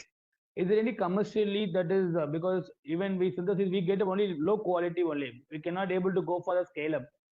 Any idea for that how the biologically synthesized or bio-inspired metal molecules can be commercialized in a large scale level? Oh, biocompatible, right? Yes, sir. Yes, sir. Yes, sir. Because of now polylactic acid, if you use any biological PL. synthesis, but we get a very low quality, low quantity only. Yeah, low quantity. You are talking low quantity or low quality? Low quality of the production, that purified molecule, we are getting it in a low quantity. Yeah. I think that Yes, sir. quality aspect, I think there are some standards, no, sir. That standards your medical has got some, no, until unless that they fix into that standard, they are not going to accept, no. Yeah. Okay, sir. So because I now think, everyone is going with the chemical synthesis. yeah. So I think Okay. that's why I exactly means I feel that you have different levels of your implant. One is this much costly, one is this much you will put once you go there, and I think based on that, for example, you talk about dental implant. No, you get for 10,000, you'll get for 50,000 also. So depending on the material, titanium, Okay. and also the process you adopt, right? So as you are Correct, sir. telling about the polylactic acid that you may get may not be good quality, then definitely the rejection rate will be more. And that depends Okay, again. sir. No, actually in medical they have their own standards. Until unless you satisfy those standards, they should not allow. But I don't know exactly what happens on that side. Oh, yes, sir. Yes, sir. Sir, thank you, sir. Very nice presentation, sir. Thank you. Thank you, sir. Thank you, sir. Questions. Hello. Okay. I think the questions are over from the participants. So Yeah. tomorrow Thank we you. I have thank two. all the participants. This is my contact you all want to Yes. have, and thank you all for your patient listening, and thanks to Professor Sidhu for giving me the opportunity and his team to share my expertise during this very prestigious ATAL AACT. I should also thank AACT for this wonderful initiative of ATAL programs, I think, which empowered every institute in this country to conduct these programs. Thank you, sir. Thank you to your university and all the departments. Thank you, sir. Okay, Thank you, sir. sir. The session is very Thank you. informative, sir. You can also share me the feedback of the audience, sir, later once you are free, right, sir? Thank Exactly. you. Yes. Thank you very much. Thank you. So, dear participants, thank you for your Thank you, patience. sir. Sorry to interrupt. Okay. Professor L. Sivarama Krishna ji, thank you so much. I am Shankar Saigal from Punjab University. I wanted to thank you earlier also. Actually, there was some able to unmute myself. That is why I shifted the co-host hosting thing to the other my research I scholar, think we Mr. can Sonis switch on Glot. our cameras, Thank you so much. participants. We can take some screenshot Yes, if possible. If possible. switch on your video and we will take. If you are in a comfortable position, please If start it is video and possible, we they will can take. switch on. Yes, I will take the screen.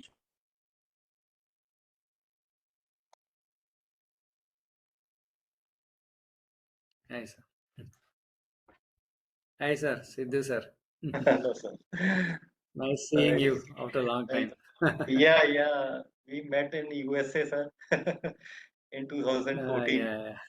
Then after Yeah. that, I am seeing Almost 11 years back. 11 years. Yes. Yeah. Thank you, sir. Thank you for your for all the Thank you, sir. audience for their wonderful session. Yeah. Thank you, sir. Right, sir. Okay, sir.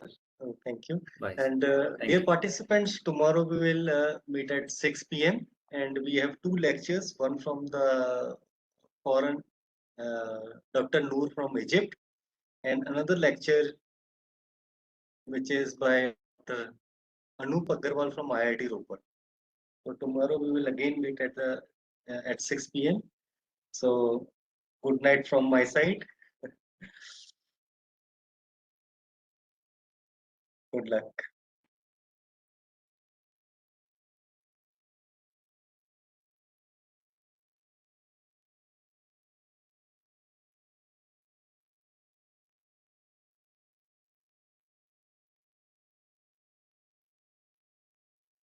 Some party are asking for attendance. I again want to inform you that attendance will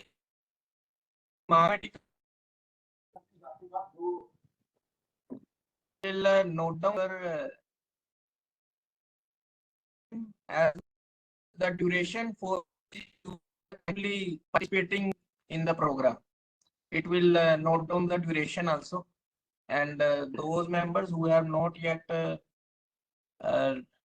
logged in, joined the WhatsApp group, they are requested again to join the WhatsApp group also for any kind of latest update.